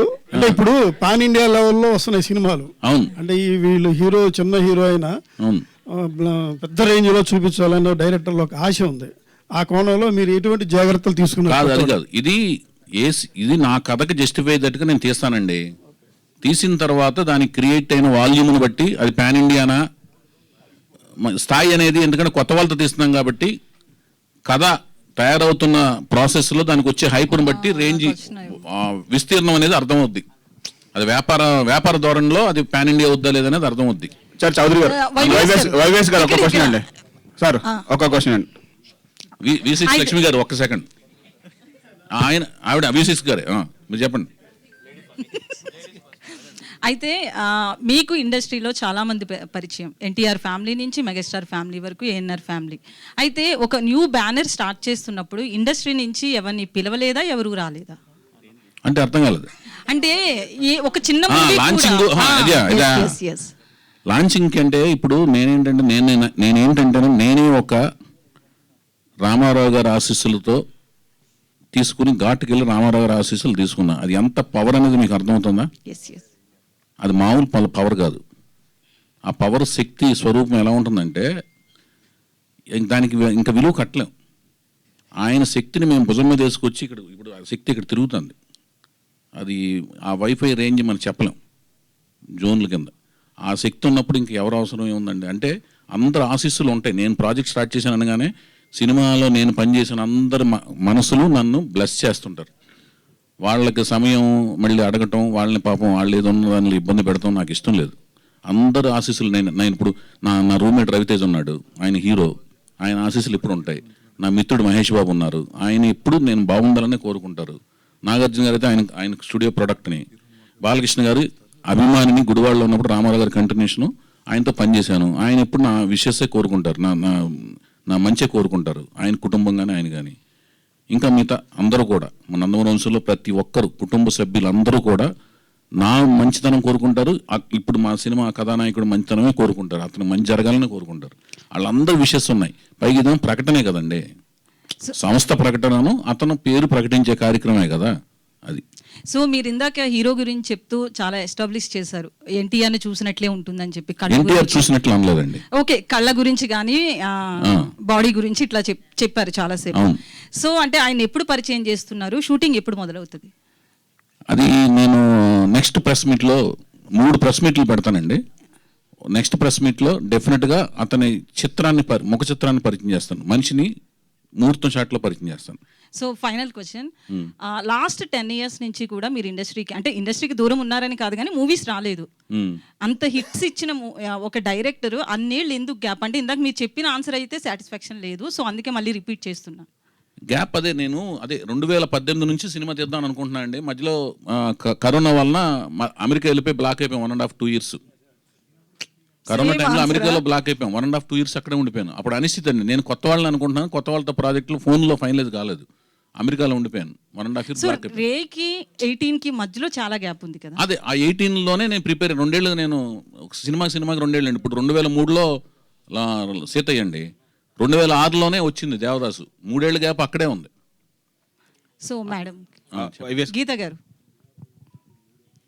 సో అంటే మీకు కూడా ఇండస్ట్రీ మూవీస్ గురించి ఎవ్రీ మూవీకి వస్తారు, సార్తో పాటు మీరు వచ్చి చూస్తుంటారు.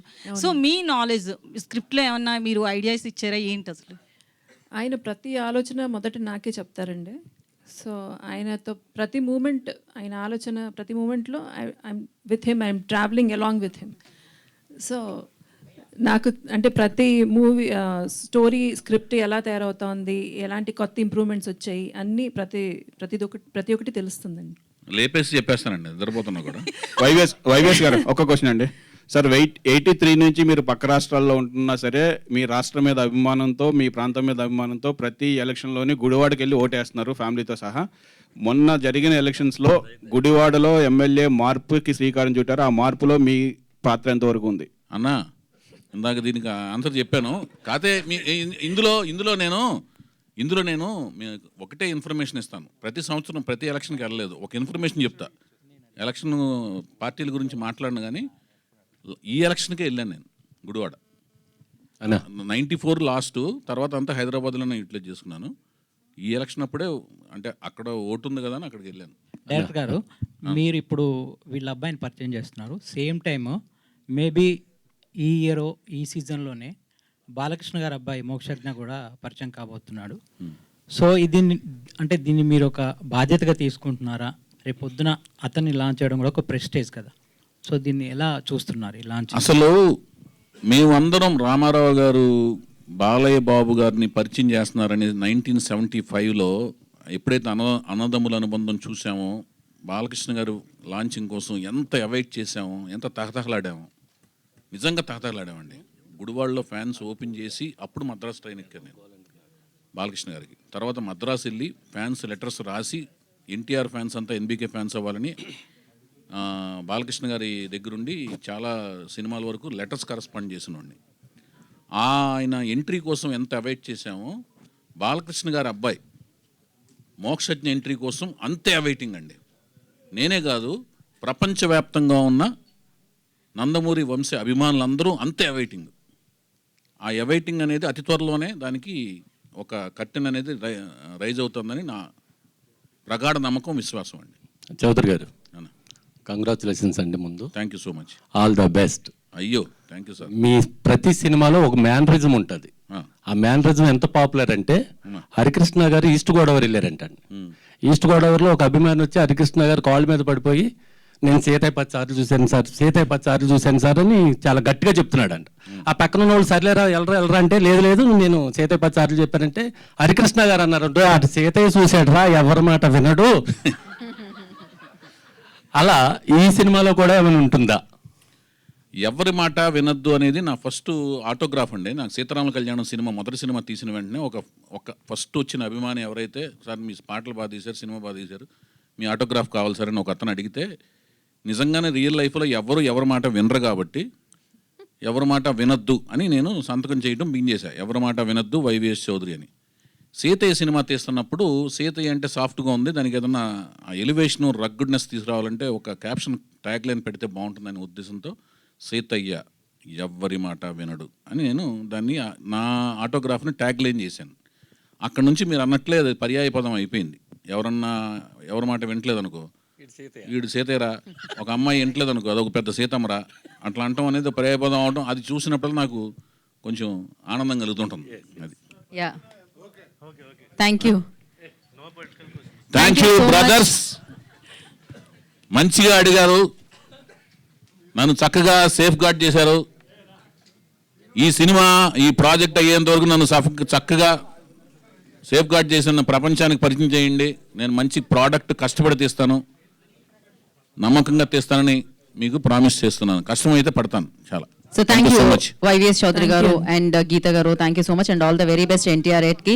అండ్ అతి తొందరలో ఈ బ్యానర్ లో మనల్ని పలకరించడానికి సినిమా వచ్చేస్తుంది. Brothers and sisters, thank you.